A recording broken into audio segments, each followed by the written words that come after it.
اور میں آپ کی کتابوں کی طرف۔ اپنی ہاتھوں کی لرزش کو میں نے بال پوائنٹ کی مدد سے سامنے پڑے پیپر پہ لکھنے سے چھپایا تھا۔ یعنی تمہارے خیال میں ہم لڑکے تم لڑکیوں سے بیوقوف بن جاتے ہیں؟ اس نے میرے ہاتھ سے بال پوائنٹ لیتے ہوئے مجھ سے پوچھا تھا۔ میں نے ایک نظر اس کی طرف دیکھا جو سوالیہ نظروں سے میری طرف ہی دیکھ رہا تھا۔ میرا بال پوائنٹ اس کی انگلیوں کے درمیان تھا۔ پھر میں نے اس کی آنکھوں میں دیکھتے ہوئے کہا، ہاں تم لڑکے ہم لڑکیوں سے بیوقوف بن جاتے ہو، ہم لڑکیاں تو لڑکوں سے بہت ذہین ہوتی ہیں۔ وہ میری اس بات پہ کہا لگانے لگا تھا اور میں اس کے خوبصورت کہے میں کھونے لگ گئی۔ کیا تھا یار یہ بندہ، اتنا خوبصورت، مردانہ وجاہت کا شاہکار۔ تم ذہین ہو؟ اس نے مسکراتی نظروں سے میری طرف دیکھا۔ میں نے اس کی خوبصورت چمکتی آنکھوں میں دیکھا جہاں شرارت تھی۔ ہاں، میں نے جواب دیا۔ مجھ سے زیادہ؟ ہاں، تم سے زیادہ ذہین ہوں۔ میں نے بھی اسے چڑھانے کے لیے کہہ دیا تھا، حالانکہ ہماری کلاس میں سب سے زیادہ ذہین اور اسمارٹ حارث ہی تھا۔ فرسٹ سیمیسٹر میں سب سے زیادہ نمبر بھی اسی کے تھے۔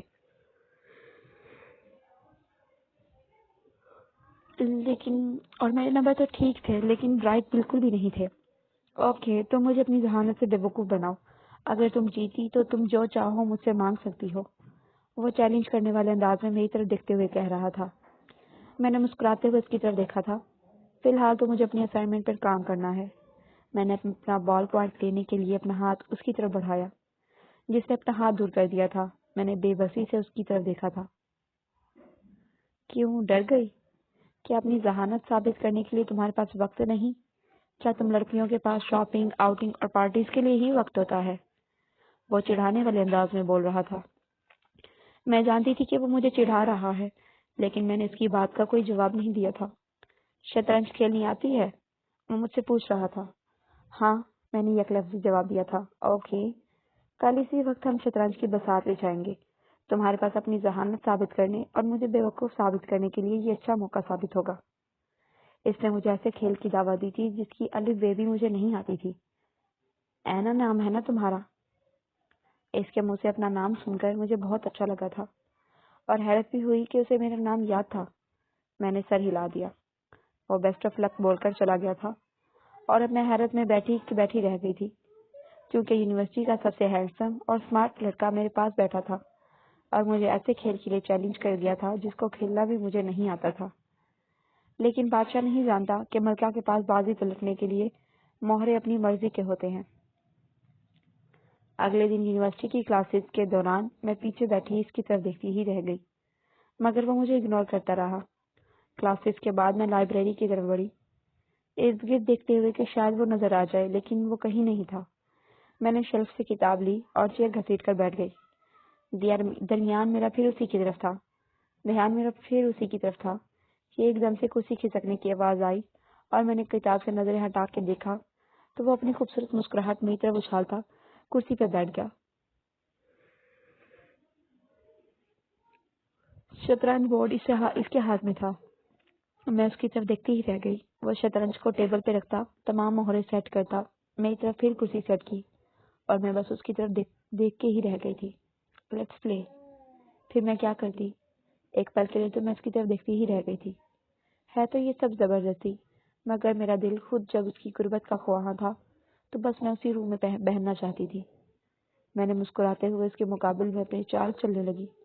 میں نے کل یوٹیوب پہ شطرنج کے کھیل کو سیکھنے کے لیے لاتعداد ویڈیوز دیکھی تھی، لیکن میرے سامنے شطرنج کا شاطر کھلاڑی تھا جو اسکول کے زمانے سے اس پہ گولڈ میڈل لے چکا تھا۔ کھیل درمیان میں تھا جب اس نے میری طرف گہری نظروں سے دیکھتے ہوئے کہا تھا، تم جانتی ہو اگر تم ہاری تو سزا کے طور پر تم کیا دو گی؟ میں نے اس کی طرف سوالیہ نظروں سے دیکھا، جس کی نظروں میں شوق سی کیفیت تھی۔ کیا؟ اگر تم ہاری تو تم مجھے اپنا جسم کا ایک حصہ دو گی؟ پتہ نہیں کیا، لیکن میرے اندر سے میرا دل جیسے باہر آنے لگا ہو۔ اس کی یہ بات سن کر میرا چہرہ مجھے تپتا ہوا محسوس ہو رہا تھا۔ برقع میں آج نہیں پہن کے آئی تھی، اپنے اندر سے آتی کیفیت کو چھپانا میرے لیے بہت مشکل ہو رہا تھا۔ کیا مطلب؟ میں محض یہی کہہ کر رہ گئی، تم جب یہ گیم مجھ سے ہارو گی تب میں تمہارے جسم کا ایک حصہ لوں گا، تو پھر جو چاہوں گا میں اس کے ساتھ کروں گا، تمہیں اس پہ اعتراض نہیں ہوگا؟ میں اس کی باتوں میں ٹرانس میں آتی جا رہی تھی۔ اس کا مطالبہ اگر نارمل وقت میں ہوتا تو میں رد کر دیتی، مگر میں نے آپ کو بتایا تھا نا کہ میں بڑی شدید قسم کی احساسات سے کمتری میں مبتلا تھی۔ سچ تو یہ ہے کہ میں حارث کی جسمانی قربت کی خواہاں تھی۔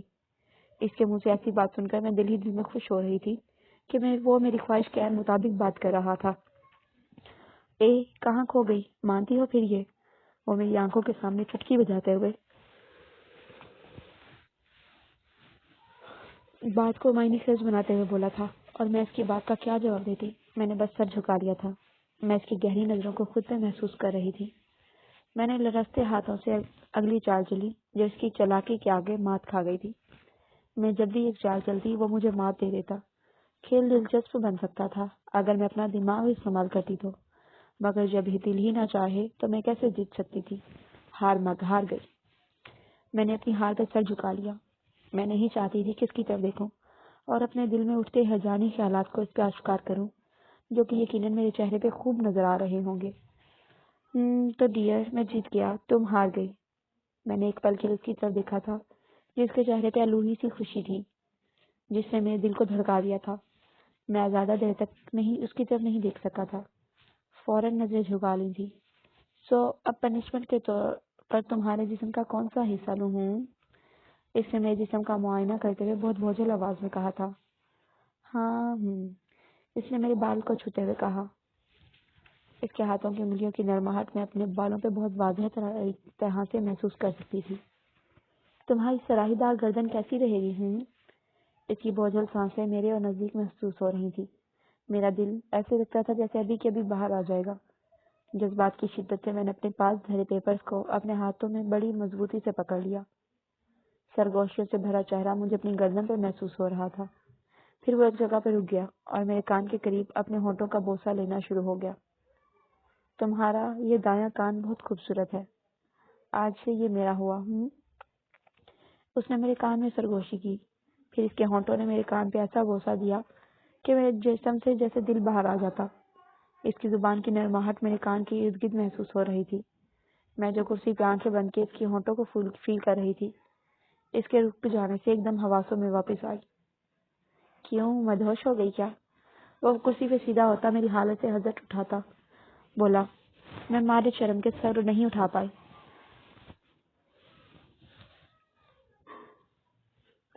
تمہارے جسم پہ ایک حصہ ایسا ہے جو تمہارا نہیں ہے، وہ آج سے میرا ہے۔ میں جب چاہے اس کو چھو سکتا ہوں، اس پہ میرا حق ہے۔ وہ بڑے یقین سے میری طرف بڑے گہرے انداز میں کہہ رہا تھا۔ میں چاہ کے بھی انکار میں سر نہیں ہلا سکی۔ میں اب چلتا ہوں، کافی ٹائم ہو چکا ہے، کل پھر گیم کھیلیں گے۔ لگتا ہے تمہارا جسم ایک ہی حصہ میں ہی حاصل کروں گا، اور ایک دن میں تمہارا سارا جسم حاصل کر لوں گا۔ اس کے لہجے کا یقین مجھے ہواؤں میں اڑا رہا تھا۔ وہ اپنا شطرنج بورڈ اٹھا کے چلا بھی گیا، اور میں تو ویسے جیسے ہواؤں میں اڑی جا رہی تھی۔ اس کے ہونٹوں اور زبان کی نرماہٹ مجھے ابھی تک محسوس ہو رہی تھی۔ جسم کا وہ حصہ بہت جل رہا تھا۔ میں ارد گرد سے بے خبر زیر لب مسکرا رہی تھی۔ میں ارد گرد سے اتنا بیگانہ تھی کہ ہوش مجھے تب آیا جب میں اپنے ہاتھوں میں بھیجے کاغذوں کی طرف میرا دھیان گیا۔ یہ میرے وہ اسائنمنٹ کے نوٹس تھے جو میں نے بڑی مشکلوں سے کتابوں سے اتارے تھے۔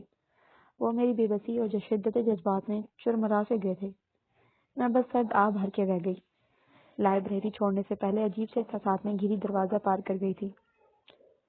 اگلے دن بھی حارث نے مجھے کلاسز میں اور یونیورسٹی میں اگنور ہی کیا۔ زیادہ وقت وہ سارا کے ساتھ ہی رہا تھا۔ میرا دل انہیں دیکھ دیکھ کے کٹتا رہا۔ جس طرح سے وہ اسے دیکھتا تھا، اس کی ہر ادا پہ ایک پل کے لیے ساخت ہو جاتا تھا۔ میرے لیے بہت مشکل ہوتا تھا یہ سب برداشت کرنا۔ میری توجہ بہت کم لیکچرز میں رہی۔ میری تو ساری توجہ ان دونوں کی طرف رہی تھی جو لیکچرز کے دوران بھی ایک ساتھ چپکے رہے تھے۔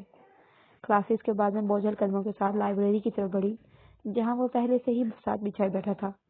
میں اس کی موجودگی کا نوٹس لیے بغیر کتابوں کی شیلف کی طرف بڑھی۔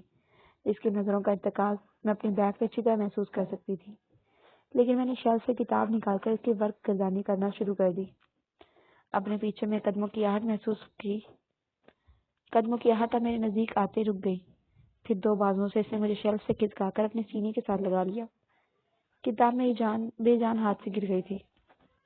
پھر اس نے اپنے ایک ہاتھ سے میرے کانوں کے گرد سے بال ہٹا کے مسلسل بوسوں کی بارش شروع کر دی، کبھی اپنے ہونٹوں سے، کبھی اپنی زبان سے۔ اس کی گرفت اس قدر سخت تھی کہ میرا سینہ اس کے مضبوط بازوں میں جیسے جکڑا ہوا تھا۔ میرا دل دھڑ دھڑ کر کے دھڑکتا جیسے میں جسم سے باہر آنا چاہتا ہو۔ کیا کرتے ہو؟ چھوڑو، کوئی دیکھ لے گا۔ اس کی زبان کی شدت رکنے کا نام ہی نہیں لے رہی تھی۔ کہ میں نے اسے نہ چاہتے ہوئے بھی روکنا چاہا تھا۔ اس نے بڑی تیزی سے مجھے سیدھا کیا اور میری کمر کے گرد اپنے مضبوط بازوں کا حصار باندھ دیا۔ میں نے اس کی آنکھوں کے خمار میں جھانکا جہاں سوائے میرے اور کوئی عکس نظر نہیں آ رہا تھا، لیکن پھر یونیورسٹی میں جو یہ سارا کے ساتھ کرتا تھا وہ کیا تھا؟ میں اس تضاد سے شدید قسم کے مخمصے میں تھی جس کو زبان میں نہیں لا پا رہی تھی۔ وہ اپنے چہرے کو پھر میرے چہرے اور میرے کان کی لوؤں کی طرف کرتا اپنے ہونٹوں کے مہر ثبت کرنا شروع ہو گیا تھا۔ پھر میں نے بھی اس کے سینے پہ سر رکھ کے اس کے مضبوط شانے پہ سر ٹکا چکی تھی۔ میں نے اس کے شدت جذبات کو روکنا نہیں چاہتی تھی۔ بوسوں کی پتہ نہیں کتنی بارش کرنے کے بعد اس نے میرے چہرے کو اپنے ہاتھوں میں تھاما اور میری آنکھوں میں دیکھتا ہوا بولا، جانتی ہو نا، ہمارے درمیان ایک کھیل جاری ہے جس کا اگلا راؤنڈ رہتا ہے۔ اس کھیل کا نتیجہ بھی تمہیں پتا ہے کہ کیا ہو سکتا ہے؟ ہاں جانتی ہوں، اگر میں جیتی اس بار تو تم کو سزا میں دوں گی۔ میں نے چیلنج دیتی مسکراہٹ کے ساتھ اسے وارن کیا، جس سے وہ میری طرف مسکرا کے رہ گیا، ایسے جیسے کوئی بچہ کسی بڑے کو چیلنج کرتا ہو۔ کیا سزا دو گی؟ وہ میرے گرد اپنا گھیرا تنگ کرتا ہوا میری آنکھوں میں دیکھتا ہوا مجھ سے پوچھ رہا تھا، اور میں اس کی سخت ہوتی گرفتوں میں بڑی جان لیوا مسکراہٹ سے اپنا چہرہ اسے چہرے کے قریب کر کے اس کے کان میں بولی تھی۔ میری اس سزا سے اس کا خوبصورت چہرہ ایک دم سے سرخ ہو گیا تھا۔ پاکستانی مرد کے لیے سب سے بری چیز کیا ہوتی ہے جس سے وہ خود کو بڑا پراؤڈ فیل کرتا ہے؟ وہ اس کی غیرت ہوتی ہے۔ اگر اس کی غیرت پہ چوٹ آئے تو وہ بلبلا اٹھتا ہے۔ میں جانتی تھی حارث کی کمزوری کیا ہے۔ میں جان بوجھ کے چوٹ اسے وہاں پہنچائی تھی کہ وہ بڑے خمار آلود انداز سے مجھے چوم رہا تھا۔ میرا مطالبہ سن کر ایک جھٹکے سے اس نے مجھے لب کیا اور میں دل ہی دل میں اس کی حالت سے محفوظ ہو رہی تھی۔ تم جانتی بھی ہو کہ تم کیا کہہ رہی ہو؟ ہاں، اگر تم سزا کے طور پر میرا جسم مانگ سکتے ہو تو جب میں گیم جیت جاؤں گی تو بطور سزا تمہیں مجھے اپنانا ہوگا۔ کیا یہ فاؤل نہیں جب کہ تم خود سزا میرے لیے مقرر کرتے ہو بغیر کسی ٹرم اینڈ کنڈیشن کے کو میرے لیے لاگو کیے، اور میں نے جب سزا مقرر کی تو تم پہلو ہی کر رہے ہو۔ It's amazing quite contract you know about. میرے لیے یہ سب کتنا مشکل تھا یہ کہنا آپ سوچ بھی نہیں سکتے ہیں، مگر جب وہ میرے جسم کا ایک ایک حصہ حاصل کر لے گا تو پھر میں تو یہ جواہی ہار جاؤں گی نا، زندگی بھر میرے لیے تو گنبد بے در ہی ہو رہے گی۔ میں جانتی تھی کہ حارث جذبات کی کس سطح پر ہے، اور اگر میرا یہ داؤ کام کر گیا تو یہ بندہ میں حاصل کر لوں گی۔ وہ کچھ دیر تک میری طرف دیکھتا رہا، پھر بغیر کچھ کہے وہاں چلا گیا تھا۔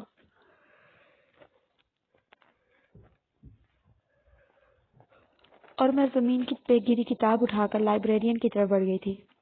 آنے والے دنوں میں میکینیکل اور انجینئرنگ کی مشکل ہوتی پڑھائی میں ہم دونوں کی ہی ٹف روٹین سے وہ کھیل نہیں کھیل سکے۔ اس سیمسٹر کے ایگزام دینے کے بعد میں یونیورسٹی کے باہر کھڑی کنونس کے لیے کھڑی تھی کہ ایک گاڑی میرے پاس آ کر رکی۔ گاڑی کے بلیک شیشے آہستہ سے نیچے ہوئے۔ میں گاڑی میں موجود شخصیت کو دیکھ کر سانس بھر کے رہ گئی۔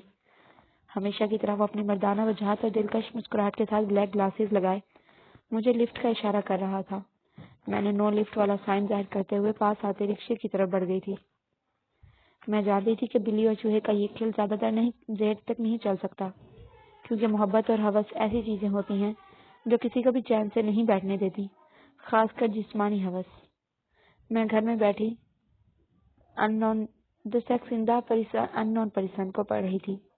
آج کل میرے یہی مشاغل تھے کہ میرے موبائل کی رنگ بجی۔ ایک ان نون نمبر تھا۔ میں نے ایک لہجے کے لیے سوچا، پھر پک کر لیا۔ ہیلو، ہائی سویٹ ہارٹ، کیسی ہو؟ آج کل تو کوئی لفٹ ہی نہیں کراتی ہو، جانتی تو ہو ابھی ہماری بہت سی گیمز بھی رہتی ہیں۔ اس کی خوبصورت آواز میرے موبائل فون پہ گونج رہی تھی۔ میں بے اختیار مسکرا دی تھی۔ تمہیں میرا نمبر کہاں سے ملا؟ میرا نمبر تو یونیورسٹی میں کسی کے پاس بھی نہیں ہے۔ میں اپنی مسکراہٹ کو دبا کے بظاہر دبے لفظوں میں پوچھا تھا، ایسے جیسے یہ سب مجھے پسند نہ آیا ہو۔ جناب مجھے اگنور کرتے ہیں، جہاں سے گزروں وہاں سے رستہ ہی بدل لیتے ہیں۔ لائبریری میں بھی سرکار نظر نہیں آتے، ہماری گاڑی میں بھی بیٹھنا گوارا نہیں کرتے۔ یہ ستم نہیں تو کیا ہے؟ اس کا لہجہ بہت شوق ہو رہا تھا اور مجھے یہ سب انوکھا سا فیل ہو رہا تھا۔ میں نے کشن کو اپنے سینے پر رکھے اس پہ ہاتھ پھیر ہی رہی تھی جیسے یہ حارث کا سر ہو۔ جب میری باتوں کی تمہارے نزدیک کوئی اہمیت اور قدر و قیمت نہیں تو میں کیا کرتی؟ تمہاری باہوں میں سما جاتی۔ تم میرے جسم کو چھوتے ہو، میں اعتراض تک نہیں کرتی ہوں، تم سے میں کیا ساری زندگی کا ساتھ بھی نہیں چاہ سکتی ہوں؟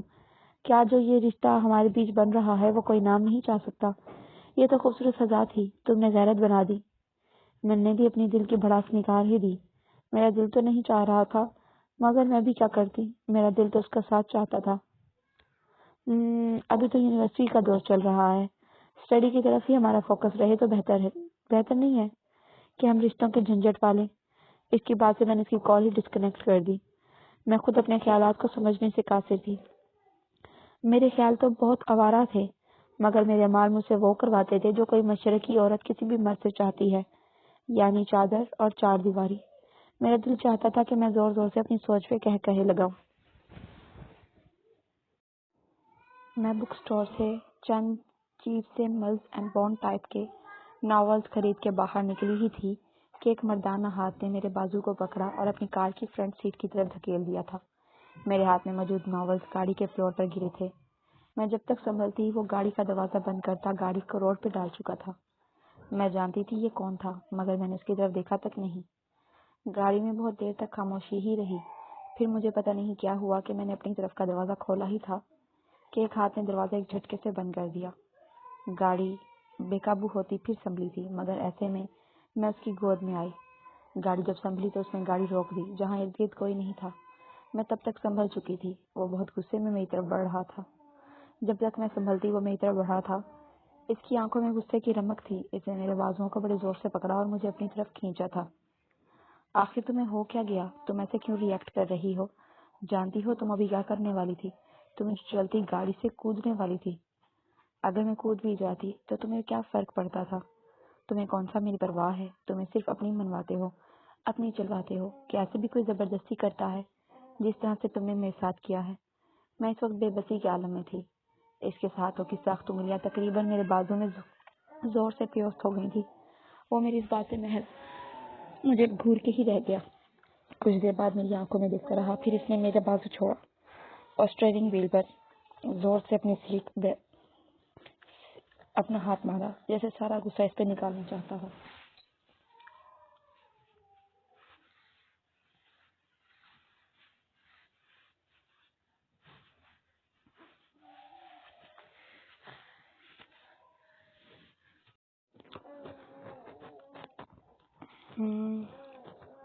اگر میں کود بھی جاتی تو تمہیں کیا فرق پڑتا تھا؟ تمہیں کون سا میری پرواہ ہے؟ تم صرف اپنی منواتے ہو، اپنی چلواتے ہو کہ ایسے بھی کوئی زبردستی کرتا ہے جس طرح سے تم نے میرے ساتھ کیا ہے۔ میں اس وقت بے بسی کے عالم میں تھی۔ اس کے ہاتھوں کی سخت انگلیاں تقریباً میرے بازو میں زور سے پیوست ہو گئیں۔ وہ میری اس بات سے محض مجھے گھور کے ہی رہ گیا۔ کچھ دیر وہ میری آنکھوں میں دیکھتا رہا، پھر اس نے میرا بازو چھوڑ دیا اور اسٹیئرنگ وہیل پہ زور سے اپنا ہاتھ مارا، جیسے سارا غصہ اس پہ نکالنا چاہتا ہو۔ میں اپنی سیٹ پہ بیٹھی اس کو دیکھ کر ہی رہ گئی تھی۔ اوکے، مجھے تمہاری سزا قبول ہے۔ اگر میں گیم ہارا تو تمہیں اپنے نکاح میں قبول کر لوں گا، لیکن اگر تم مجھ سے ہاری تو میں تمہارے جسم کے ہر اس حصے کو اپنا کروں گا، جو چاہے کروں گا، تم اس پہ کوئی اعتراض نہیں کرو گی۔ تمہارے جسم کا ہر وہ حصہ صرف میرا ہوگا، اس کو چھونے کا اختیار میرے پاس ہوگا۔ تم مجھے پھر وہ سب کرنے دو گی جس کی میری خواہش ہوگی، تم کوئی رد عمل نہیں دو گی۔ میں نے بہت غور سے اس کی طرف دیکھا تھا، جس کا اس قدر دلکش چہرہ پتہ نہیں شدید غصے کو ضبط کرنے سے سرخ ہوا تھا یا اس تصور سے سرخ ہوا تھا جو وہ مجھے سے اپنی سفارشات منوانا چاہ رہا تھا۔ اور مجھے بھلا کیا اعتراض ہونا تھا؟ میں تو خوش تھی اس کی قربت سے، اس کی شدتوں کو محسوس کرنا چاہتی تھی، جبکہ اب تو وہ میری بات بھی مان رہا تھا۔ اگر وہ مکمل طور پر میرا ہو جاتا تو اس سے بڑھ کر زندگی میں اور کیا چاہ سکتی تھی؟ دل کی خوشی میرے لبوں پہ آ گئی تھی۔ میں اس کی طرف مسکراتی نظروں کے ساتھ دیکھتی سر ہلا گئی تھی۔ اس کے سرخ ہونٹوں پہ بڑی خوبصورت مسکراہٹ آئی جس سے میرا دل ڈولنے لگا تھا۔ ان خوبصورت ہونٹوں سے تو مجھے یہ چھوتا تھا۔ وہ میری نظروں کا پیام پڑتا میرے نزدیک آیا اور میرے کانوں کے پیچھے سے بال ہٹاتا، مجھے اپنی شدتوں کا یقین دلاتا، اپنے ساتھ لگاتا، اپنے مضبوط جسم کی گرمی میرے موجود کو مہکاتا رہا۔ میں نے اپنے دونوں ہاتھوں کو اس کے سینے پہ تھوڑا زور لگایا۔ اس کی بوزل سانسیں میرے گالوں کو تپا گئی تھی۔ میری مزاحمت کے بعد وہ اپنی سیٹ پہ بیٹھ گیا۔ مجھ سے مزید کنٹرول نہیں ہو رہا ہے یار۔ تم جانتی ہو میرے اندر اس وقت کس قدر آگ لگی ہوئی ہے، اس کا اندازہ تم نہیں کر سکتی۔ اس کا لہجہ بہت خمار آلود ہو رہا تھا۔ میرے خیال میں اب چلتے ہیں کیونکہ گھر والے پریشان ہو رہے ہوں گے۔ میں نے اس کی بات کو کوئی رد عمل نہیں دیا تھا، وہ محض میری طرف دیکھ کر ہی رہ گیا۔ اس نے گاڑی سٹارٹ کی اور ریورس کر کے دوبارہ انہی راستوں پہ گاڑی ڈال دی جہاں سے ہم چلے تھے۔ جب گھر کا راستہ قریب آنا شروع ہو گیا تو اس نے مجھ سے کہا، نہ اب یونیورسٹی اوپن ہے، نہ ہی میں تم سے کہیں اور مل سکتا ہوں، تو ہم پھر گیم کہاں پہ کھیلیں گے؟ مجھے تمہیں ہرانا ہے، میں بن گیا ہوں، پابند ہو گیا ہوں، تم جانتی بھی نہیں ہو کہ میں کس کرب میں مبتلا ہوں۔ میرے اندر تمہیں چھونے کی، تمہیں پانے کی تمنا بڑھتی جا رہی ہے، لیکن تمہارا یہ نظر انداز کرنے والا رویہ مجھے کس طرح کے اضطراب میں مبتلا کرتا ہے تم جان بھی نہیں سکتی۔ تم مجھے ٹائم اور جگہ بتاؤ جہاں ہم یہ گیم کھیلیں۔ میں نے بہت غور سے اس کے چہرے کی طرف دیکھا۔ یہ وہ چہرہ تھا جو یونیورسٹی کی ہر لڑکی کے دل کی تمنا تھی۔ یہ بندہ پوری یونیورسٹی میں مشہور تھا اپنی اسمارٹ لک سے، ڈیشنگ پرسنالٹی سے، اور جو اپنے کسرتی جسم سے ہر لڑکی کو یہ اپنا دیوانہ بنا چکا تھا۔ وہ اب میری قربت چاہتا تھا، جو کہ ایک عام سی لڑکی تھی۔ یونیورسٹی کو اتنی خوبصورت لڑکیوں کو چھوڑ کے یہ میرے پیچھے تھا۔ مجھے بڑی حیرت ہو رہی تھی۔ اس کے دل کی کیفیت اس کے چہرے پہ تھی، اور مجھے اپنی خوش قسمتی بھی ناز ہو رہا تھا۔ میں نے اسے جگہ اور ٹائم کا بتا کر گاڑی سے اترا۔ گھر کی طرف جاتے ہوئے میں اس کی کیفیات کے بارے میں بھی سوچتی رہی تھی۔ مجھے خود پہ بھی بڑی حیرت ہوتی تھی، کہاں میں احساس کمتری کی ماری اور کہاں ایک لڑکے کے ساتھ اس اتنے اعتماد سے عاشقانہ حرکتیں کر رہی تھی، اور اب یہ گیم بیچ میں آ گئی تھی۔ پچھلے کچھ سارے دنوں کی کارگزاری میرے دماغ میں گھومنا شروع ہو گئی۔ میں جو ہمیشہ پردے کا خاص خیال رکھتی تھی، وہ برقع میری وارڈروب میں پڑا میرا منہ چڑھا رہا تھا۔ کیا مجھے حارث کی قربت کی اتنی چاہ تھی کہ میں اپنا جسم تک داؤ پہ لگانے کے لیے تیار ہو گئی ہوں، وہ بھی ایک احکمانہ کھیل کے پیچھے؟ یعنی اس کے اس سے قدر یقین تھا کہ میں گیم ہار جاؤں گی تو وہ میرے جسم پہ اپنا حق جمانا شروع کر دے گا، اور مجھے کوئی اعتراض بھی نہیں ہونا چاہیے۔ میرا دماغ مجھے سوالوں کے بھام میں ڈال رہا تھا، اور میرا دل تو اس کی قربت حاصل کرنے کے لیے مچل رہا تھا۔ یہ ایک ویران سی سڑک تھی جہاں پہ اس کی گاڑی میں ہم دونوں تھے۔ گاڑی میں اس کا شطرنج کا بورڈ تھا، جو کہ ہمارے بیچ میں یعنی سیٹ پہ پڑا تھا۔ میں نے شطرنج میں اتنا کمال حاصل کر ہی لیا تھا کہ اب میں اس کو کافی ٹف ٹائم دے رہی تھی، لیکن ہار پھر بھی میری ہی ہوئی تھی۔ وہ فاتحانہ مسکراہٹ سے میری طرف جانچتی نظروں سے میرے جسم کا معائنہ کر رہا تھا۔ پھر اس نے اپنا ہاتھ میرے سر پہ رکھا اور ہاتھ کو تھوڑا سا اوپر اٹھا کر انگلی سے چرکاتا ہوا میرے ماتھے، میری ناک، میرے ہونٹوں کو چھوتا میری گردن تک آیا تھا۔ میں نے اس کی خمار آلودہ آنکھوں میں دیکھتی اپنی شکست کا تاوان ادا کرنے کے لیے تیار بیٹھی تھی۔ اس نے اپنی انگلیوں کو میری گردن کو نوک کیا تھا، پھر اس نے کھینچ کر اپنی گود میں بٹھا لیا اور میری گردن پہ اپنے ہونٹوں کی لاتعداد بوسے دینا شروع ہو گیا تھا۔ میں عالم میں مدہوشی میں اپنی سزا اور اپنے جسم کا ایک حصہ اپنے محبوب کے حوالے کر کے سرشار تھی۔ پھر یہ کسی سین تو جیسے معمول بننا شروع ہو گئے تھے۔ تھرڈ سیمیسٹر آتے آتے ہوئے بھی وہ میرے جسم کا آدھا حصہ فتح کر چکا تھا۔ اس کے ہونٹوں سے ادا ہونے والے بوسے اور زبان میری گردن، میری گال، میرے کان، میرے بال، میرے ہاتھ تک آتے تھے۔ مجھے پہلے تو شرم سی محسوس ہوتی تھی، پھر آہستہ آہستہ میں بھی یہ سب جوابی رد عمل دیتی تھی۔ مجھے نہیں پتا کیوں، لیکن یہ کھیل مجھے مزہ دیتا تھا۔ میں جان کے ہار جاتی، کوشش ہی نہ کرتی، اور وہ پھر مجھے جس طرح سے چھوتا تھا، جہاں جہاں اپنی زبان اور ہونٹ ثبت کرتا تھا، وہ میرے لیے خماری ہی ہوتی۔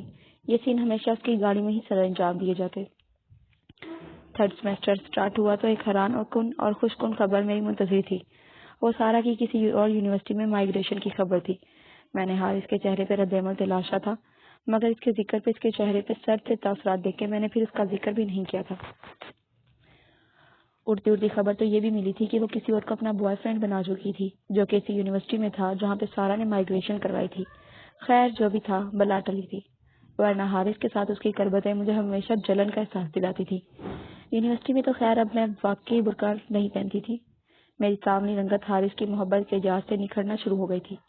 پھر ایک دل دہلا دینے والا واقعہ جس نے پوری یونیورسٹی کو ہلا دیا تھا، وہ سارا کی موت کی گمشدگی کا واقعہ تھا، اور اس کو بے دردی سے قتل کیا گیا تھا، جس کو اتنی صفاقی کے ساتھ مارا گیا تھا کہ اس کی شکل تک ناقابل شناخت ہو گئی تھی۔ اس کا خوبصورت چہرہ کسی نے مسخ کر دیا تھا۔ رات کو پتہ نہیں کون سا وقت تھا کہ میرے موبائل پہ رنگ ہوئی۔ ان نون نمبر دیکھ کر میں نے کچھ دیر تک رنگ ہونے دیا، پھر یس کر دیا۔ کیسی ہو؟ بھاری مردانہ آواز فون پہ گونجی تھی۔ کون؟ میں نے اس کی آواز کو نہیں پہچانا تھا۔ تمہارا بوائے فرینڈ ہوں یار۔ میں گہرا سانس لے کر رہ گئی۔ تم نے نمبر بدل لیا ہے کیا؟ یہ نمبر تو یہاں کا لگ بھی نہیں رہا۔ تم ہو کہاں پر؟ 3 دن سے تم یونیورسٹی بھی نہیں آ رہے ہو۔ اس کی آواز پہچانتے ہی میں نے اپنی بے قراری اس پہ چھپا بھی نہیں پائی تھی۔ آخر کو میرا محبوب تھا، 3 دن سے میں نے اسے دیکھا تک نہیں تھا، تو میری بے چینی اور شدت بے قرار کا اندازہ آپ لگا ہی سکتے ہیں۔ او یار، اتنے سوال ایک ساتھ۔ تم یونیورسٹی کیوں نہیں آ رہے ہو؟ جاب لے لیا ہے کیا سارا کا؟ میرے لہجے میں بہت جلا کٹا تھا۔ سچ ہے، کوئی عورت کوئی دوسری عورت کی اپنے محبوب کے ساتھ قربت برداشت نہیں کرتی، چاہے وہ عورت ہی مر ہی کیوں نہ گئی ہو۔ سارا تو اس کی سابقہ محبوبہ تھی، اور یہ فطری جلن تھی جو میرے لہجے میں بہت واضح ہوتی تھی۔ جب بھی میں حارث سے سارا کا ذکر کرتی تھی، وہ ہمیشہ ہی انکار کرتا تھا، جبکہ مجھے اندازہ تھا کہ ان دونوں کے درمیان جذباتی رشتہ رہا تو تھا۔ آؤٹ آف کنٹری ہوں یار، میرا موبائل کہیں گر گیا تھا، اس لیے میں انٹرنیشنل کال کر رہا ہوں۔ اور جوک کیا تھا، میں نے پہلے بھی تم سے کہا تھا کہ سارا اور میرے بیچ کوئی بھی جذباتی تعلق کبھی رہا ہی نہیں تھا، ہماری محض دوستی تھی۔ ہاں افسوس مجھے ہے، بے حسی اور بے رحمی کے ساتھ اس کا مرڈر ہوا ہے۔ بات کرتے ہوئے اس کا لہجہ عجیب سا تھا، میں اس کا اندازہ نہیں سمجھ پائی۔ تم جانتی ہو میں تمہیں کتنا مس کر رہا ہوں ابھی، تمہارے بدن کی خوشبو، تمہارا چہرہ، تمہاری بے ساختہ ہنسی، تمہارے ہونٹ۔ دل چاہ رہا ہے کہ ابھی تم میرے پاس ہوتی تو میں ہر حد بات کر جاتا۔ اس کی اس طرح باتیں سن کے مجھے پتہ نہیں کیا ہو جاتا تھا۔ ہر حد پار کرتے کیسے؟ میری آواز میں بہت خمار تھا۔ کمبل کو مزید اپنے سینے پہ کرتی میں اس سے پوچھ رہی تھی۔ پہلے میں تمہارے ہونٹوں کو چومتا اتنی شدت کے ساتھ کہ تم مجھے روکتی تو میں تب بھی نہ رکتا، پھر تمہاری گردن پہ، پھر بس تم پٹری سے اتر رہے ہو۔ مت بھولو تم نے گیم بھی مکمل نہیں کی ہے۔ بغیر گیم جیتے تم میرے جسم کے دیگر حصوں پہ اپنا تسلط نہیں جما سکتے۔ میں چڑھانے والے انداز میں سے کہا تھا۔ کب تک ڈیئر؟ جب میں آؤں گا تو پہلی فرصت میں یہ گیم کا آخری راؤنڈ کھیلوں گا، تب تم ہار جاؤ گی، پھر کوئی جائے فرار نہیں ملے گی تمہیں، میری باہوں میں تمہیں آنا ہوگا۔ میں اس کی باتوں پر محض مسکرا کر ہی رہ گئی تھی۔ سارا کے قتل نے پوری یونیورسٹی کو ہلا کے رکھ دیا تھا۔ سارا کوئی معمولی گھرانے یا غریب والدین کی بیٹی نہیں تھی، اس کا باپ ایک سیکرٹ انٹیلیجنس کا ریٹائر افسر تھا، اس لیے وہ اپنے تمام سورسز اور تعلقات کو استعمال میں لا رہے تھے۔ میڈیا پہ بھی خبر آئی تھی، جس کی وجہ سے پورے الیکٹرانکس میڈیا پہ انتھے قتل کی کہانی پورے زور و شور سے نشر کی جاتی تھی۔ یوں تو سارا ہماری یونیورسٹی سے مائگریشن کروا کے چلی گئی تھی، مگر انویسٹیگیشن کے افسران یہاں بھی آتے اور ہماری کلاس کے بشمول میرے سب سے قریب کے سوال پوچھتے تھے۔ خیر میرے ساتھ تو وہ زیادہ گھلتی ملتی تو نہیں تھی، میں کیا جواب دے سکتی تھی، مگر سارا کے ساتھ جس طرح سے قتل ہونے سے پہلے سلوک کیا گیا تھا وہ بہت اندھوناک اور ہولناک تھا۔ اس کے جسم کے نازک اعضاء پہ کسی تیز دھار آلے سے چرک لگائے گئے تھے، حتیٰ کہ اس کی ویجائنا پہ لاک تک لگایا گیا تھا۔ میں نے جب یہ سنا تو میں حقیقتاً کانپ کے رہ گئی تھی۔ یہ بات میڈیا والوں سے چھپائی گئی تھی، مگر جس نے بھی اسے قتل کیا تھا وہ کوئی عام قاتل نہیں تھا، کوئی سائیکوپاتھ تھا۔ گاڑی بڑی سبک رفتاری کے ساتھ چل رہی تھی۔ گاڑی کے باہر چلتے مناظر بہت دلکش تھے۔ میں نے گاڑی سے باہر ہاتھ نکال کے باہر کی ٹھنڈی ہوا کو اپنے ہاتھوں پہ محسوس کیا۔ مجھے یہ سب بہت سرور آمیز لگ رہا تھا۔ میں بڑی مسکراتی نظروں کے ساتھ بیٹھے اپنے محبوب کو دیکھ رہی تھی، جو کہ میری اس طرح کی بچکانہ حرکتوں پہ محفوظ ہو رہا تھا۔ مجھ سے بھی بڑا کوئی خوش قسمت ہوگا کہ اتنا ہینڈسم اور ڈیشنگ مرد میرا عاشق تھا۔ آج ہمارا یونیورسٹی جانے کا کوئی موڈ نہیں تھا، ہم دونوں نے ہی لانگ ڈرائیو پہ جانے کا فیصلہ کیا تھا۔ حارث 2 دن پہلے ہی پاکستان واپس لوٹا تھا۔ اتنے دنوں کی بےتابیاں اور بےقراریاں پوری کرنے کے لیے ہم نے لانگ ڈرائیو کا پلان کیا تھا۔ تمہیں پتا ہے کہ میں نے تمہیں کتنا مس کیا تھا؟ اس کے لہجے میں بڑی خمائی تھی، بڑی بھاری آواز تھی اس کی۔ میں نے بھی تو کم مس نہیں کیا تمہیں، تمہارے ہونٹوں کو، تمہاری باہوں کو، تمہارے مضبوط جسم کو میں کس قدر مس کرتی تھی میرے وجود سے پوچھو کہ جب تم مجھے چھوتے تھے تب میرا جسم تمہاری چاہ کی ہی تمنا کرتا تھا۔ تمہاری باہوں کا ہلکا اور مضبوط حساس مجھے کیسا محسوس کرواتا ہے تم کیا جانو۔ میں بڑی بے قرار سے اور بڑے جذب کے ساتھ اسے اپنے جذبات سے آگاہ کر رہی تھی۔ کیسا محسوس ہوتا تھا جب میں تمہارے بدن کو چھوتا ہوں؟ اس کے لہجے میں شوخی تھی۔ میں نے بڑی مخبول نظروں سے اسے دیکھا تھا۔ گاڑی اب شہر کے حدود سے باہر نکل چکی تھی اور بڑے بڑے درخت سڑک کے ارد گرد ایستادہ تھے۔ یہ درخت عجیب سی پراسراریت لیے ہوئے تھے۔ میں نے باہر کی پراسرار خاموشی سے نظر ہٹا کر اندر حارث کی طرف دیکھا تھا، جو میری ہی طرف بڑی گہری نظروں سے دیکھ رہا تھا۔ تم اس بات کو نہیں سمجھ سکتے کہ جب عورت کسی مرد کی چاہ کرتی ہے تو وہ کیسا محسوس کرتی ہے۔ وہ مرد کی محبت کے لیے ہر حد سے گزر جاتی ہے۔ تم میری محبت میں کس حد تک گزر سکتی ہو؟ وہ بڑے عجیب سے لہجے میں مجھ سے پوچھ رہا تھا۔ تم مجھے کس آزمائش میں ڈالنا چاہتے ہو؟ میں نے اس کے چہرے پہ چھائی عجیب سی پراسراریت پہ سرسری نظر ڈال کر اس سے پوچھا تھا۔ تم نے کہا ہے نا کہ تم میری محبت میں ہر حد تک جا سکتی ہو۔ اگر تمہاری نظر میں یہ آزمائش کی شکل ہے تو ہاں، میں تمہیں آزمانا چاہتا ہوں، بولو منظور ہے؟ اس کی آنکھوں میں عجیب سی چمک تھی۔ میں اس کیفیت کو کوئی نام نہیں دے پائی تھی۔ میں نے اس کے آنکھوں کے تاثر کو ایک بار پھر نظر انداز کیا تھا اور اس کے بھاری لہجے اور مقبول لہجے پہ غور کیا تھا۔ تم مجھے کیسی آزمائش میں مبتلا کرنا چاہتے ہو؟ بڑی سادگی سے اس سے پوچھا تھا۔ میں تمہارے صبر کا امتحان لینا چاہتا ہوں۔ میں دیکھنا چاہتا ہوں کہ تم جو مجھ سے محبت کا دعویٰ کرتی ہو وہ کس قدر سچا ہے۔ میں تمہیں اپنی شدتیں دکھانا چاہتا ہوں۔ اس کے لہجہ جذبوں سے پر تھا اور چہرہ شدت جذبات سے سرخ ہو گیا تھا۔ میں اس کی بات کا اثر اپنے تپتے چہرے پہ محسوس کر سکتی تھی۔ ان شدتوں کا دائرہ کیا ہوگا؟ میں نے اپنے اندر سے اٹھتے جذبات پہ بند باندھتے ہوئے سرسری لہجے میں اس سے پوچھا تھا۔ صبر، برداشت۔ اس کا لہجہ پھر پراسرار ہو گیا تھا۔ میں کچھ دیر تک اس کے چہرے کی طرف دیکھتی ہی رہی تھی۔ گاڑی میں چھائی خاموشی اب اس خاموشی کا تسلسل تھوڑا طویل ہو گیا تھا۔ یہ اصرار پہلے تو باہر ماحول میں محسوس کیا تھا، اب گاڑی میں تھا اور ہم دونوں کے بیچ بھی یہ حائل ہونا شروع ہو گیا تھا۔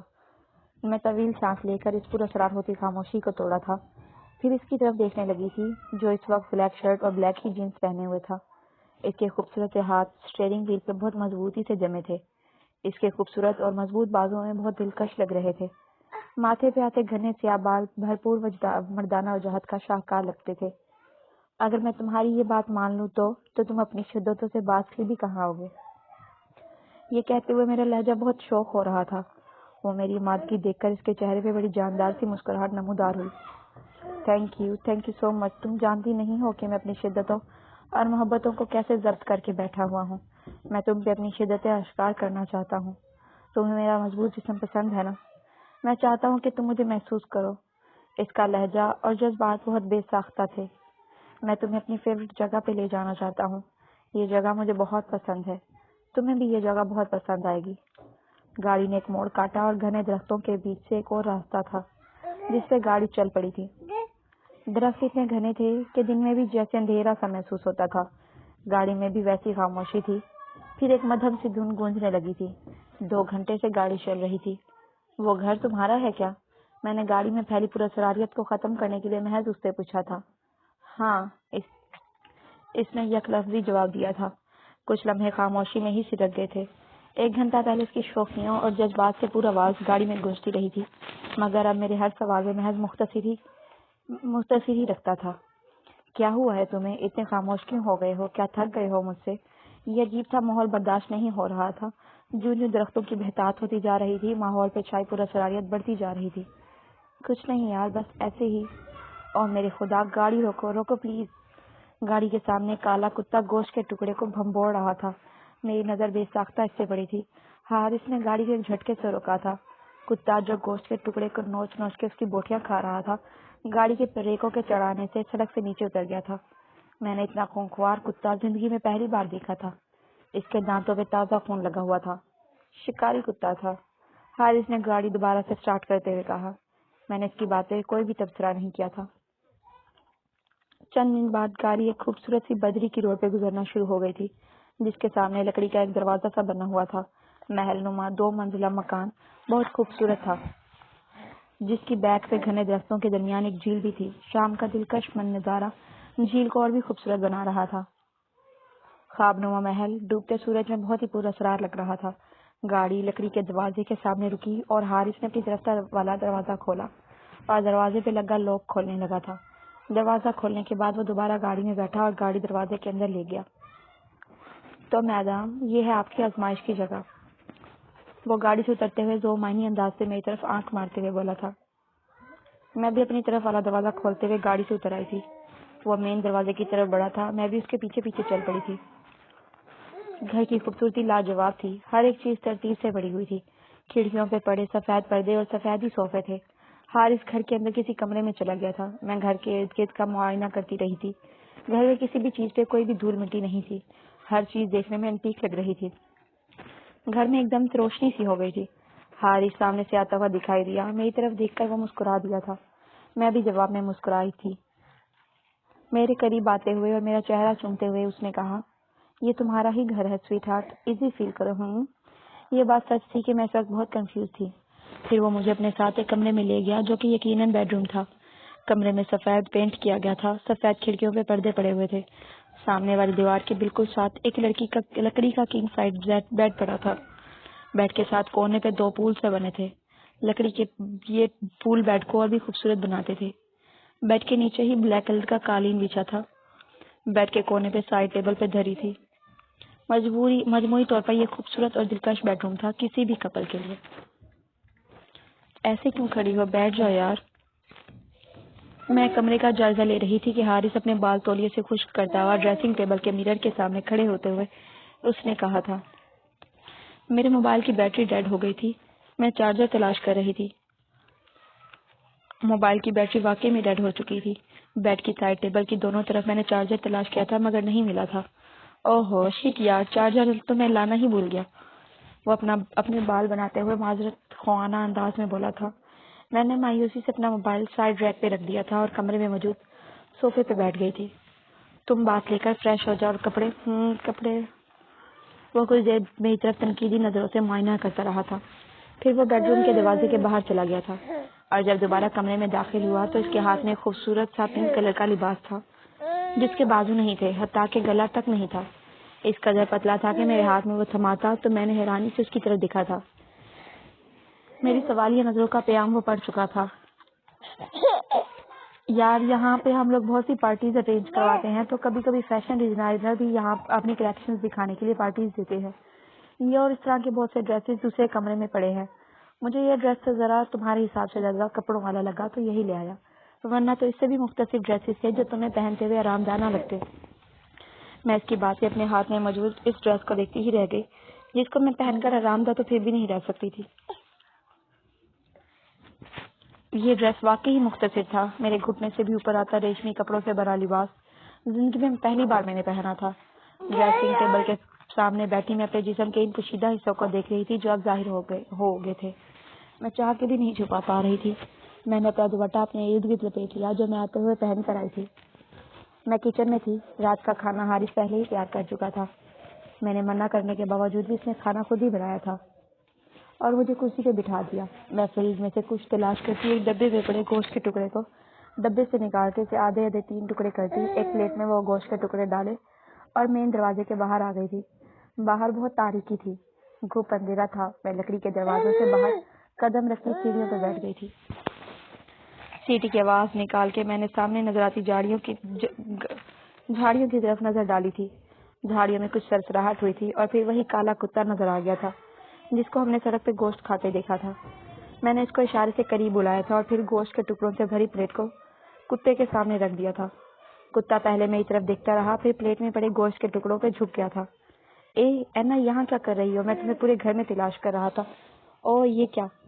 یہ تو وہی شکاری کتا ہے نا؟ اور یہ گوشت کہاں سے کھا رہا ہے؟ او اینا تم بھی نا؟ مجھے کتے بہت پسند ہیں، یہ وفادار ہوتے ہیں۔ وہ محض میری طرف دیکھ کر ہی رہ گیا تھا۔ پھر کچھ دیر وہ میری طرف دیکھتا رہا اور اس کی آنکھوں میں اچانک ایک شوق سی چمک نمودار ہوئی اور ایک دم سے اس نے مجھے اپنی باہوں میں اٹھا لیا تھا اور میں احتجاج ہی کرتی رہ گئی تھی۔ کھانا کھانے کے بعد ہم دونوں اس وقت بیڈ روم میں تھے۔ سو مائی ڈیئر لیڈی، کیا خیال ہے شروع نہ کریں پھر وہی کھیل؟ وہ میرے قریب تھا، انتہائی قریب، بوجھل ہوتا اس کا لہجہ میرے کان کے قریب سرگوشی کر رہا تھا۔ میں نے محض سر ہلا دیا تھا۔ 1 منٹ سویٹی، میں بھی آیا۔ وہ کمرے سے باہر چلا گیا تھا، پھر کمرے میں دوبارہ آیا تو ہاتھ میں اس کے بڑا سا ڈبہ تھا۔ جب اس نے کھولا تو 2 ہتھکڑیاں تھیں۔ میں نے حیرانی سے اس کی طرف دیکھا تھا۔ میری حیران نظروں کو دیکھتے ہوئے وہ میرے پاس آ کے بیٹھا تھا۔ جو وجہ اس نے بتائی میں نے پہلے تو انکار کیا، پھر کچھ سوچ کے اس سے کہا، دیکھو یہ ہے تو ذرا آکورڈ، لیکن تم وعدہ کرو کہ جب بھی مجھے درد محسوس ہو ان سے تو تم مجھے کھول دو گے۔ میں نے حامی بھرنے والے مگر سوالیہ انداز سے اسے دیکھا تھا۔ اوکے، تمہیں اسے درد نہیں ہوگا۔ میں اس کی طرف محض دیکھ کر ہی رہ گئی تھی۔ پھر اس نے میرے گرد لپٹا ہوا دوپٹہ زور سے کھینچا اور میں شرم سی محسوس کرتی، اس کی نظروں کو اپنے گرد محسوس کرتی، اس کی مہکتی سانسیں اپنے نزدیک محسوس کرتی۔ پھر اس نے مجھے بیڈ پہ سیدھا لٹا دیا تھا، پھر میرے اوپر آ کے میرے ایک ہاتھ کو ہتھکڑی میں جکڑتا بیڈ کے ایک پلر کے ساتھ ہتھکڑی کو باندھ دیا، دوسرے ہاتھ کو بھی ایسے ہی کیا۔ میرے دونوں ہاتھ ہتھکڑیوں میں جکڑ چکے تھے۔ میں کسی قیدی کی طرح ان ہتھکڑیوں میں جکڑی ہوئی تھی۔ حارث میرے اوپر چڑھا ہوا تھا اور دونوں ہاتھوں کو میرے سر کے نیچے رکھے سرہانے پہ سیدھا میرے چہرے کی طرف دیکھ رہا تھا۔ تم جاننا چاہتی ہو نا کہ میں تم سے کتنی محبت کرتا ہوں؟ میری شدتوں کو آج تم فیل کرو گی صبر کے ساتھ۔ وہ اپنے چہرے کو میرے چہرے کے بالکل نزدیک لے آیا تھا۔ اس کا بوجھل انداز بہت خمار آلود تھا۔ اپنے ہونٹوں کو میرے ہونٹوں پہ لگانے ہی لگا تھا کہ میں نے اپنے سر کو دائیں طرف کیا۔ میں اس کے لیے تیار ہی تھی مگر پتہ نہیں مجھے کیا ہو رہا تھا۔ میں جیسا محسوس کرنا چاہتی تھی پتہ نہیں کیوں نہیں فیل کر رہی تھی۔ حارث میری طرف محض دیکھ کر رہ گیا۔ اس نے اسے میری شرم پہ معمول کیا، پھر اس نے میرے سر کے نیچے سرکانے کو کھینچ لیا۔ میں اب چک لیٹی سے اپنے اوپر سے اٹھتا ہوا دیکھ رہی تھی۔ پھر وہ بیڈ سے اترا تھا اور کمرے میں موجود واحد ٹیبل پہ موجود پانی کے جگ سے گلاس میں پانی ڈالا اور کوئی ٹیبلٹ کی پتہ نہیں کون سی دوا تھی وہ کھانے کے بعد بیڈ کے قریب آیا تھا۔ یہ وٹامنس ہے۔ پھر اس نے میری طرف گہری نظروں سے دیکھا اور اپنی شرٹ کو اتارنے لگا۔ اس کا خوبصورت کثرتی جسم میرے سوئے ہوئے جذبات کو برانگیجا کر رہا تھا۔ پھر میری طرف مسکراہٹ اچھالتے ہوئے اپنے پینٹ میں موجود بیلٹ کو کھینچ کے اتارنے لگا۔ پھر جینس۔ میں اس کی طرف مزید نہیں دیکھ سکی۔ حدت سے تپتا میرا چہرہ، اپنی ہی سانسیں مجھے اپنے کانوں میں سنائی دے رہی تھی۔ میں نے اپنی آنکھیں بند کر لی۔ میرا دل مسلسل مجھے بھٹکا رہا تھا، لیکن دماغ ہمیشہ کی طرح میرے دل کے خلاف جا رہا تھا۔ میرے جذبات تو بھڑکنے چاہیے تھے، لیکن پتہ نہیں کیوں سرد سی خاموشی طاری ہو جاتی تھی۔ میں نے اپنے اوپر ایک طاقت سے بھرپور جسم کو محسوس کیا۔ میں نے اپنی آنکھیں بند ہی رکھی تھیں۔ میرے دماغ میں اس وقت جو جنگ چل رہی تھی نفی کی، وہ مجھے کچوٹیاں لگانے لگی۔ اس کے ہونٹ اور اس کی کمر، جسم پہ جکڑا وجود اپنی شدتوں کے ساتھ مجھے مسل رہا تھا۔ میرے وجود پہ لگنے والے جھٹکے میری ہتھکڑیوں میں بندھے ہاتھوں پہ ناقابل برداشت درد دے رہے تھے۔ میرے اندر آگ ہونی چاہیے تھی، مگر مارے تکلیف کے میری آنکھوں سے آنسو نکلنے لگے۔ پلیز حارث، اسٹاپ اٹ، رک جاؤ پلیز۔ وہ بڑی شدت سے مجھے چوم رہا تھا کہ میں نے اپنا سر دائیں بائیں ہلایا تھا۔ وہ رک کے میری طرف دیکھنے لگا۔ پلیز حارث، میں یہ نہیں کر سکتی، مجھ سے یہ درد برداشت نہیں ہو رہا، میری کلائیوں پہ بہت درد ہو رہا ہے، پلیز انہیں کھول دو۔ میں نے اپنی کلائیوں پہ ہوتی اذیت اور تکلیف سے اسے آگاہ کیا تھا۔ یار دیکھنا، تمہیں بہت مزہ آئے گا، یہ تکلیف تو تم بھول ہی جاؤ گی۔ جو مزہ میں تمہیں دینے لگا ہوں اس کے آگے یہ تکلیف تو کچھ نہیں ہوگی سویٹ ہارٹ۔ وہ میرے سینے پہ ہاتھ رکھتا میری بات کو ہمیشہ کی طرح نظر انداز کر دیا تھا۔ نہیں، جو کرنا ہے وہ ہتھ کڑیوں کو کھول کے بھی ہو سکتا ہے، پلیز حارث انہیں کھولو۔ وہ ایک بار پھر میری بات کو نظر انداز کر گیا تھا اور شدت سے میرے بدن کو بھنبوڑنے لگا۔ میں مارے تکلیف اور بے بسی سے چلا پڑی تھی۔ میں کہہ رہی ہوں ہتھ کڑیوں کو کھولو، تو یہ بات تمہیں سمجھ کیوں نہیں آ رہی؟ کھولو انہیں، میں نے حکمی انداز میں بڑے واضح لفظوں میں سے کہا تھا۔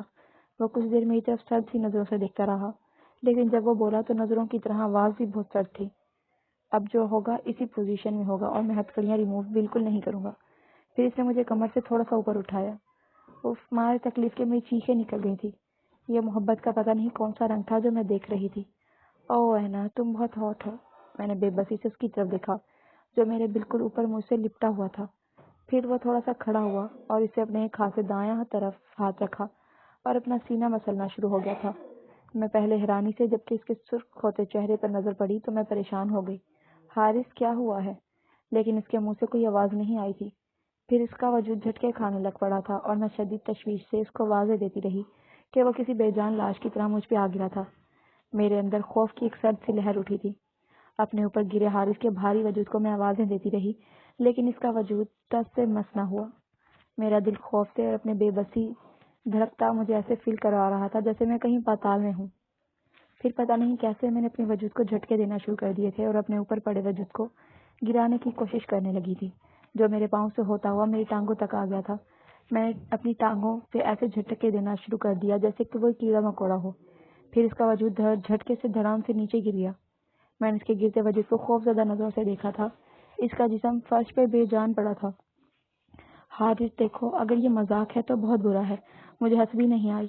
اٹھو، اب تم اپنا سیکس گیم کھیل سکتے ہو، میں منع نہیں کروں گی۔ میں اسے آوازیں دے رہی تھی، مگر اس کے بے جان ہوتے وجود میں ذرا بھی جنبش نہیں ہوئی تھی۔ پھر میں نے بے یقین نظروں سے اس کے سر کے پاس سرخ نکلتے خون کو دیکھا۔ کیا یہ مر گیا تھا؟ میری ہی اپنی ہی آواز میں مجھے دروی لگتی تھی۔ میں اس ویران جگہ سے، اپنے گھر سے میلوں دور تھی، جہاں کوئی بندہ، کسی ذی روح کا نام و نشان نہیں تھا۔ میں زور زور سے مدد کے لیے پکارے جا رہی تھی، بڑی شدت کے ساتھ۔ کھڑکیوں کے پاس پڑے سفید پردے اور خاموش سی بھیانک تاریکی کمرے کو اور بھی ڈراؤنا بنا رہے تھے۔ میں چیخ چیخ کے تھک چکی تھی کہ دروازے کی طرف ہوتے ٹھک ٹھک سے میرے اندر کسی کے ہونے کی امید جاگی تھی۔ دروازہ ہولے سے چڑچڑایا تھا۔ میں بڑی شدت کے ساتھ پھر پکارا، شاید دروازے کی دوسری طرف کوئی موجود ہو تو میری آواز سن کے یہاں آ جائے۔ دروازہ آہستہ سے کھلا اور میں گہری اور سانس اور مایوسی سے بلیک ڈاگ کو دیکھ کے رہ گئی تھی۔ کتا میری طرف دیکھتا دروازے سے کمرے میں آیا۔ میں اس کی طرف بس دیکھ کے رہ گئی۔ وہ پھر باہر جانے لگا کہ وہ دروازے کے پاس سے مڑا اور اپنی ناک سے کچھ سونگھتا ہوا حارث کے سر سے نکلتے خون کو سونگھتا ہوا رکا تھا۔ کتا کیا کرنے لگا تھا؟ میری ریڑھ کی ہڈی میں سرد سی لہر دوڑ گئی تھی۔ Bad dog, don't do it. میں نے ہتھکڑیوں سے جکڑے ہاتھوں کو زور زور سے ہلایا، اپنی ٹانگوں سے اسے روکنے کے لیے کہا۔ وہ ابھی سے بازو سے اپنے دانت گاڑ رہا تھا اور کھینچ کے بوٹی اپنے تیز نکیلے دانتوں سے نکالی۔ میں یہ سب نہ دیکھ سکی۔ تکلیف، بے بسی، پیاس سے خشک ہوتا حلق مجھے کس کرب میں مبتلا کر رہے تھے، یہ وہی سمجھ سکتا تھا جو ایک زنجیروں اور بیڑیوں میں جکڑا قیدی، ہاں میں قیدی ہی تو تھی۔ کس طرح سے وہ کالا کتا فرش پر نوچ نوچ کے حارث کے جسم کو بھنبوڑ رہا تھا۔ کتے کے دانتوں کی آواز میرے حواسوں پہ عجیب سی کیفیت پیدا کر رہی تھی۔ میرا گلا بیٹھ چکا تھا، میرا جسم ایک ہی پوزیشن میں تھا اور جسم میں انٹھن سی ہونا شروع ہو گئی تھی۔ میں نے زور زور سے اپنے ہاتھوں میں پڑی ہتھکڑیوں کو اپنی کلائیوں سے نکالنے کی کوشش کی، جس سے میری کلائیوں کی جلد پھٹنا شروع ہو گئی تھی۔ خون کی بوندیں کلائیوں سے ہوتی میرے بازوؤں تک آ کر بیڈ کی چادر میں جذب ہو چکی تھی۔ میں نے بے بسی سے ایک بار پھر دروازے کی طرف دیکھا، جہاں ہنوز خاموشی تھی۔ کہتے ہیں جب موت قریب آتی ہے تو بندے کو عجیب عجیب سے چہرے نظر آنا شروع ہو جاتے ہیں، اور ایسے ایسے وہم آتے ہیں، یا تو بندے کی نیند پکی ہو جاتی ہے یا پھر نیندیں بے چین ہونا شروع ہو جاتی ہیں۔ میں بھی کچھ ایسا ہی محسوس کر رہی تھی۔ میرے اندر وہموں کا سیلاب سا آنا شروع ہو گیا۔ کبھی مجھے لگتا کہ سامنے کھڑکی پہ بڑے پردے کے پیچھے کوئی ہے، پھر میں اپنی آنکھیں چھپکتی، بار بار، کئی بار، مگر اس وہم کو دور کرنے کے لیے میں کچھ خوش کن سی بات دل میں لے آتی، اور خوش کن بات جو میں لاتی وہ حارث کی باہوں میں محسوس کی جانے والی گرمی تھی۔ پھر میں اپنے جسم کو دیکھنا شروع کر دیتی، اپنی ایک ٹانگ کو دوسری ٹانگ پہ زور سے مچلتی، اگلی بار میں اپنی آنکھیں بند کر دیتی۔ یہ تصورات بڑے خوش کن ہوتے ہیں اور سرور آمیز بھی۔ کھچڑ کھچڑ فرش پہ بیٹھا کتا مجھے حقیقت کی دنیا میں لا پٹکتا، میں پھر اسی اذیت میں مبتلا ہو جاتی۔ میں سامنے دیکھ رہی تھی، ہلتے پردوں کو سرسراتا پردہ ہوا اسے ہولے ہولے جھول رہے تھے۔ میں نے محسوس کیا کہ کتا جو بوٹیاں نوچ نوچ کے کھا رہا تھا، اب اس کتے کے بھونکنے کی آواز باہر سے بھی آ رہی تھی۔ رات کی تاریکی تھی، موت جیسی بے چھائی خاموشی، اور میں سامنے جھولتے پردوں میں ہوتے سرسراہٹ کو محسوس کر رہی تھی۔ پھر ایک ہیولا سے پردوں کے اندر سے نمودار ہوتا ہوا چند قدم کے فاصلے سے قریب آتا ہوا محسوس ہو رہا تھا۔ میں جو مایوسی کے عالم میں بیٹھی تھی، تھوڑا سا بیڈ کے ساتھ ایک لگا کے بیٹھی تھی، آنکھیں جھپکتی ایک بار کئی بار زور سے، لیکن میں چند قدم اور بڑھتا وہ کالے چوگے میں ملبوس ہیولا میرے بیڈ کے قریب آتا جا رہا تھا۔ جب جب وہ قدم اٹھاتا اس کا قد بڑھتا ہی جا رہا تھا۔ میں ٹکٹکی باندھے اس کی طرف دیکھ رہی تھی، جس کا چہرہ اندھیرے میں سیاہی مائل لگ رہا تھا۔ میں نے بے ساختہ اس کو پکارا تھا، پلیز میری مدد کرو، مجھے کھول دو۔ وہ میری بات کے جواب میں ہاتھ میں موجود ایک صندوق نما باکس کے ڈھکن کو کھولنے لگا، جس کا منہ کھلتے ہی میں نے ایک بالکل ہی کالے بالوں والی لڑکی کا چہرہ دیکھا، جس کا چہرہ اس قدر خوفناک تھا کہ میرے جسم پہ کپ کپی طاری ہو گئی۔ صندوق سے باہر اس کا ایک ہاتھ باہر آیا تھا، پھر دوسرا۔ وہ مسلسل میرے چہرے کی طرف گھورتی نظروں سے دیکھ رہی تھی، جس کی آنکھیں ایسے لگتی تھی جیسے اوپر آسمان کی طرف دیکھ رہی ہوں۔ پھر وہ پوری کی پوری صندوق سے باہر نکل آئی تھی۔ میں مسلسل اسی کی طرف دیکھ رہی تھی، جس کا نیچے والا ہونٹ کٹا ہوا تھا، ایسے جیسے کسی نے چھری سے کاٹ دیا ہو۔ اسے اندر کے دانت بھی جگہ جگہ سے ٹوٹے ہوئے نظر آ رہے تھے۔ وہ چلتی چلتی میری نزدیک آتی جا رہی تھی۔ میں نے دیکھا صندوق والا ہیولا اچانک سے کہیں ہوا میں تحلیل ہو گیا تھا۔ اس لڑکی کے بال درمیان سے آدھے اڑے ہوئے تھے، جیسے کسی نے تیزاب کے ذریعے سے اس کے سر پہ ذرا سا انڈیل دیا ہو۔ وہ میرے قریب آ کے بیٹھ گئی، پھر وہ عجیب طریقے سے مسکرانے لگی۔ میرے اندر جو خوف تھا پتہ نہیں کیسے آہستہ آہستہ زائل ہونا شروع ہو گیا تھا۔ اس کی ہنسی میں نہ جانے کیا تھا، اداسی، بے بسی، حزن، پتہ نہیں کیا، لیکن مجھے اس سے اب خوف محسوس نہیں ہو رہا تھا۔ پھر اس نے اپنا ہاتھ اٹھایا تھا، کانپتا ہوا ہاتھ، ہولے ہولے لرزتا ہوا میرے چہرے کے پاس آیا۔ میں نے اس کے ہاتھ کو غور سے دیکھا تھا۔ او میرے خدا! میرے منہ سے بے ساختہ نکلا، جس کی انگوٹھی والی انگلی ٹوٹی ہوئی تھی۔ میرے چہرے کے قریب آتا اس کا ہاتھ لرز رہا تھا۔ میں نے اپنی آنکھیں بند کر لی تھی۔ اس لڑکی کے چہرے پر جو تحریر رقم تھی وہ ناقابل بیان تھی۔ میں نے جب آنکھیں کھولی تو جو منظر میری آنکھوں کے سامنے تھا، مجھے اپنی آنکھوں پہ یقین نہیں آیا۔ میں بے یقینی سے دو ایسے جسموں کا ملاپ دیکھ رہی تھی جو بالکل بے حجاب تھے، جن کے جسم پہ کپڑے کا ٹکڑا تک نہ تھا۔ وہ دونوں باہوں میں باہیں ڈالے بوسو کنار کر رہے تھے۔ میں دونوں کو ہی جانتی تھی، ایک وہی ٹوٹے ہاتھ والی لڑکی تھی اور دوسرا ہاتھ حارث تھا، وہی حارث جس کی لاش اس وقت فرش پہ پڑی تھی۔ میں نے اپنی آنکھوں میں ایک بار پھر جھپکایا، مگر وہ دونوں خود فراموشی سے جذبات کے تلاطم میں بہے جا رہے تھے۔ پھر حارث نے اس لڑکی کی طرف اس کے ہونٹوں کے نچلے کنارے کو چومتے ہوئے کہا کہ ٹروتھ اور ڈیئر۔ حارث کی آواز بڑی بھاری اور لگاوٹ سے بھرپور تھی، لڑکی نے کھنکتے لہجے میں اس کی آنکھوں میں دیکھ کے کہا تھا، ٹروتھ۔ پردوں کی سرسراہٹ بڑے زور سے کمرے میں گونجی تھی۔ تم اور میں دونوں وہ سب کر رہے ہیں جو کوئی چاہ بھی سکتا ہے۔ ہمارے جسم ایک ہیں، مگر ہماری روح ہم سے کچھ اور بھی تقاضا کر رہی ہے۔ سیٹسفیکشن، تسکین حاصل کرنا ہماری روحوں کو اور بھی مدہوش کر سکتا ہے۔ تم بتاؤ، تمہیں یہ سرور کب ملا؟ حارث اس لڑکی کے کان کے پاس جھکا اس کے کان میں سرگوشی کر رہا تھا، جس کے جواب میں وہ لڑکی ہنسنا شروع ہو گئی تھی۔ یہ سرور مجھے آج ابھی مل رہا ہے، اور جس طرح سے آج تم نے میرے جسم کو چھوا ہے، میری جسم اور میری روح نے کبھی ایسی لذت میں حاصل نہیں کی۔ تم نہیں جانتے یہ پل میرے لیے کتنا میٹر کرتے ہیں۔ ہوا کے دوش پہ مدغم ہوتی اس لڑکی کی آواز میں مدہوشی تھی۔ میں دیکھ سکتی تھی حارث کے چہرے پہ کچھ عجیب سی مسکراہٹ نمودار ہوئی تھی۔ حارث اس لڑکی کے بدن پہ بڑے ملائم طریقے سے ہاتھ پھیر رہا تھا۔ اس کا سلکتا دایاں ہاتھ اس لڑکی کی ٹانگوں تک آیا اور رک گیا۔ کچھ دیر تک وہ ہاتھ وہیں پہ جمع رہا۔ لڑکی کی آنکھیں شاید اس سرور آمیز لطافت سے بند ہو رہی تھی۔ اس کی سانسیں کمرے میں عجیب سی ہجانی آواز پیدا کر رہی تھی۔ پھر سین بدلا۔ میں نے دیکھا حارث کے ہاتھ میں لوہے کا چھوٹا سا راڈ ہے، جو کہ انسانی عضو تناسل کی شیپ کا بنا ہوا۔ راڈ لڑکی کے جسم کو چھو رہا تھا۔ وہ لوہے کا ٹکڑا حارث کے ہاتھ میں تھا، لیکن جو چیز مجھے حیران کر رہی تھی وہ لڑکی کے بندھے ہوئے ہاتھ تھے، اور ٹانگیں بھی بیڈ کے ساتھ بندھی ہوئی تھی۔ جب حارث اس کے جسم کے ساتھ وہ لوہے کا ٹکڑا لگاتا، لڑکی کا جسم بھی سرور حاصل کرتا۔ پھر میں نے دیکھا جس سے میرے جسم میں کپ کپی سی چھا گئی۔ وہ لڑکی کے حساس حصے میں گھسا وہ راڈ تھا، اور حارث پورا زور لگا رہا تھا اپنے بازو اور مضبوط ہاتھوں کی مدد سے۔ لڑکی کی چیخیں بڑی بے ساختہ تھیں۔ لڑکی اپنے ہاتھ چلا رہی تھی، مگر وہ بندھے ہوئے تھے، اور ٹانگیں ہلا رہی تھی جو کہ محض رانیں ہی ہلتی تھی۔ حارث اس وقت بہت جنونی اور وحشی بنا ہوا تھا۔ چیخیں اور بھی ماحول کو خوفناک بنا رہی تھی۔ لڑکی کا جسم پہ کپ کپی تاری تھی۔ پھر میں نے دیکھا حارث نے عجیب وحشیانہ انداز سے لڑکی کو بازو سے پکڑ کر اٹھایا تھا۔ لڑکی کی چیخ بڑی بے ساختہ تھی۔ وہ لوہے کا عضو تناسل ابھی بھی اس کے تقریباً اندر تک گھسا ہوا تھا، اور خون اس کے ارد گرد مسلسل بہے جا رہا تھا۔ ایک زوردار تھپڑ کی آواز کمرے میں گونجی تھی۔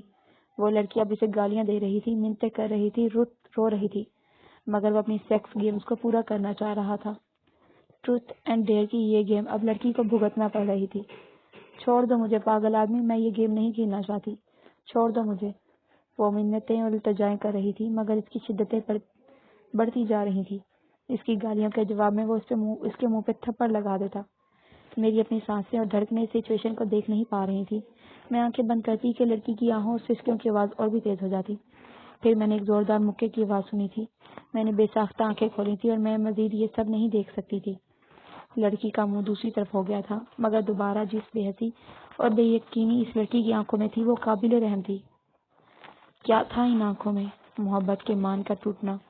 اپنے محبوب کو اس حالت میں دیکھنا جو اس کے خوبصورت جسم کو نوچ رہا تھا، اذیت پہنچا رہا تھا، جس پہ وہ اپنی جان نچھاور کرتا تھا۔ میری آنکھوں سے آنسو نکلنے لگے۔ ڈبڈباتی آنکھوں سے میں نے اس کے منہ سے نکلتے خون کو دیکھا جو اس کے ہونٹوں کے ساتھ تھا، اور ہونٹوں کی حالت بھی ایسی تھی کہ اس کا نچلا ہونٹ اس کے دانتوں کے ساتھ جڑ سا گیا تھا۔ یہی وہ ہونٹ تھے جو کچھ دیر پہلے وہ بڑے پرجوش انداز سے ایسے چومتا تھا جیسے کبھی چھوڑے گا نہیں۔ اسی کے نرم ہونٹوں کی تعریف کر رہا تھا، مگر اب اسے پرواہ نہیں تھی ان زخمی اور نکلتے ہونٹوں کی اور ٹوٹے دانتوں۔ چھوڑ دو اسے، چھوڑ دو وحشی درندے، پلیز چھوڑ دو۔ میں مزید یہ سب نہیں دیکھ پا رہی تھی۔ غصے اور غم سے چیخ پڑی، مگر وہ میری طرف دیکھتا، میری طرف مسکراہٹ اچھالتا۔ اب اس لڑکی کی انگلی پہ کٹ لگا رہا تھا، ہاتھ میں اس کے کٹر تھا۔ میں یہ منظر نہیں دیکھ پائی، مگر لڑکی کی چیخ کمرے میں زوردار طریقے سے گونجی تھی۔ جب میری آنکھ کھلی تو کمرے میں میرے علاوہ کوئی نہیں تھا، نہ وہ لڑکی اور نہ ہی وہ وحشی درندہ حارث۔ ایک دو پل کے لیے میرا ذہن معاف سا ہو رہا تھا۔ پھر میں اس بارے میں سوچنے لگی جس طرح کی سچویشن میرے سامنے آئی تھی۔ آخر یہ حارث کیا کرتا رہا تھا اپنی زندگی میں؟ یہ وحشت، یہ درندگی، ایسی حیوانیت، انسانیت سے بھی گری اس کی حرکتیں۔ کیا کوئی انسانیت سے بڑے دعوے میں پڑنے کے بعد انسانیت سے ایسے بھی گر سکتا ہے؟ یہ سارے سوال میرے ذہن میں چکرا رہے تھے۔ جس طرح کا منظر میں دیکھ چکی تھی اور جس سچویشن میں تھی، وہ میرے ساتھ بھی کچھ اس سے مختلف کرتا جیسا وہ اس لڑکی کے ساتھ کر رہا تھا۔ میں نے فرش پہ گری اس کی لاش کی طرف نہایت حقارت سے دیکھا تھا، جو کہ میرا محبوب بھی تھا۔ میں اینا ہوں، ایک احساس کمتری کی ماری لڑکی جس کو بچپن میں ہی کم صورتی کی وجہ سے نظر انداز کیا گیا، ہمیشہ میرے سامنے رنگت پہ چوٹ کی گئی، ہمیشہ میرے ساتھ کمتر رویہ رکھا گیا۔ میرے اعتماد کا خون کیا گیا. میں چاہ کے بھی ایسے لوگوں کو ساتھ مل نہیں سکتی تھی جیسے کہ میرے دوسرے کزن ہنسی مذاق کرتے ہیں.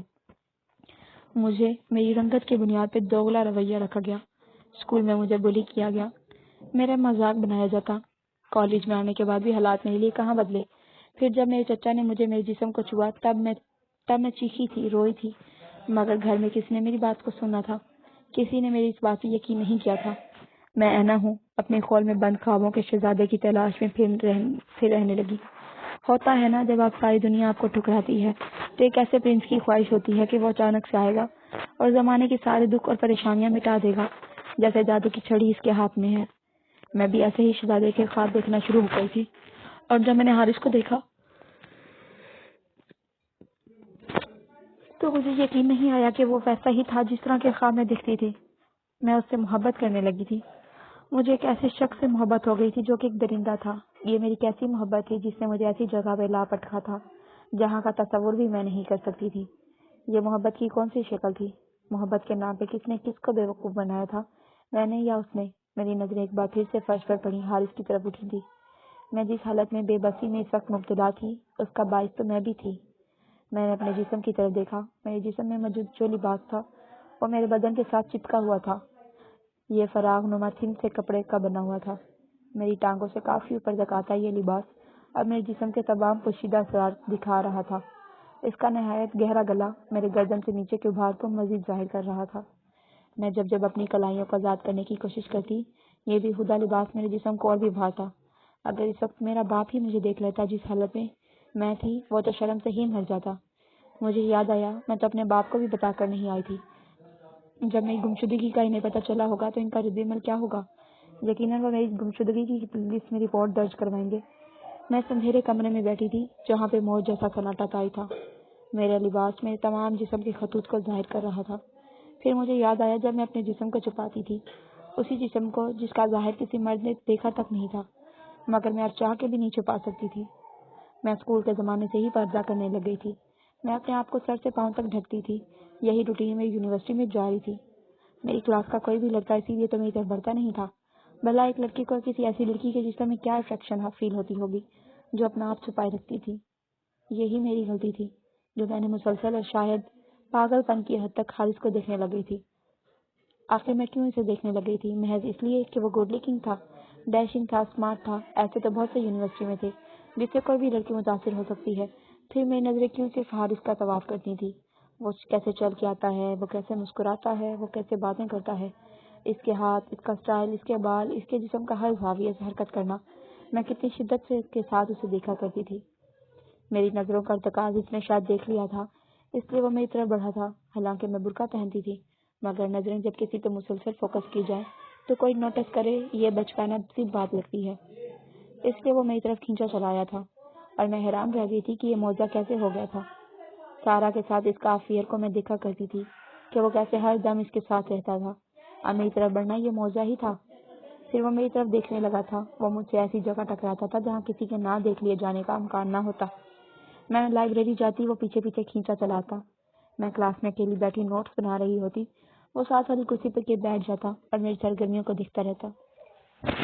وہ منہ سے کچھ نہ بولتا، ہاں، مگر اس کی نظریں مجھے دیکھا کرتی. میں پردے میں ہوتی، مگر پھر بھی وہ یوں لگتا جیسے میرے جسم کے ہر زاویے سے دیکھ رہا ہے. جیسی دیوانگی پہلے میرے اندر تھی اس کے لیے وہی اب وہ کر رہا تھا تو میں کنفیوز ہو جاتی تھی. پھر وہ مجھ سے ٹکرانا شروع ہو گیا. میں اس کی طرح کی حرکتوں کو بجائے سرزنش کرنے کی مزید مسمرائز کرتی. یہی میری تو غلطی تھی. اگر میں اسے روک دیتی تو وہ کیا رکتا نہیں؟ لیکن میری آنکھوں کے گرد تو جیسے محبت کی پٹی بندھی ہوئی تھی. وہ مجھ سے بات کرنے لگ گیا تھا. وہ بہانے سے میرے پاس آتا تھا. جگہ وہ ایسی ڈیسائیڈ کرتا جہاں کسی کے دیکھ لیے جانے کا کوئی امکان بھی نہیں ہوتا تھا. وہ پہلے ہی میرے بیگ میں کوئی پرچی رکھ دیتا جس کا مجھے پتہ بھی نہیں چلتا تھا، اور وہ جب میں گھر جا کے بیگ کھولتی تو ملنے کی جگہ کا لکھا ہوتا تھا. یہ چھپن چھپائی کا کھیل بہت مجھے اچھا لگتا تھا. میں اب اس سے بات کرنے لگ گئی تھی. بہت آہستہ آہستہ میں اس کی عادی ہوتی جا رہی تھی. ہر لڑکی کی طرح میری بھی خواہش تھی کہ کوئی مجھے سراہے، کوئی میری تعریف کرے، اور اگر وہ تعریف تو کرے جس سے آپ کو محبت ہو تو یہ محبت دو اچھا ہو جاتی ہے. والہانہ ارتکاز مجھے کتنا اچھا لگ رہا تھا. میں خود میں سمٹ سی گئی تھی. وہ میرے چہرے کے میری معصومیت کو سراہ رہا تھا اور میں اس کی تعریفوں کے شرم سے سر تک نہیں اٹھا پا رہی تھی.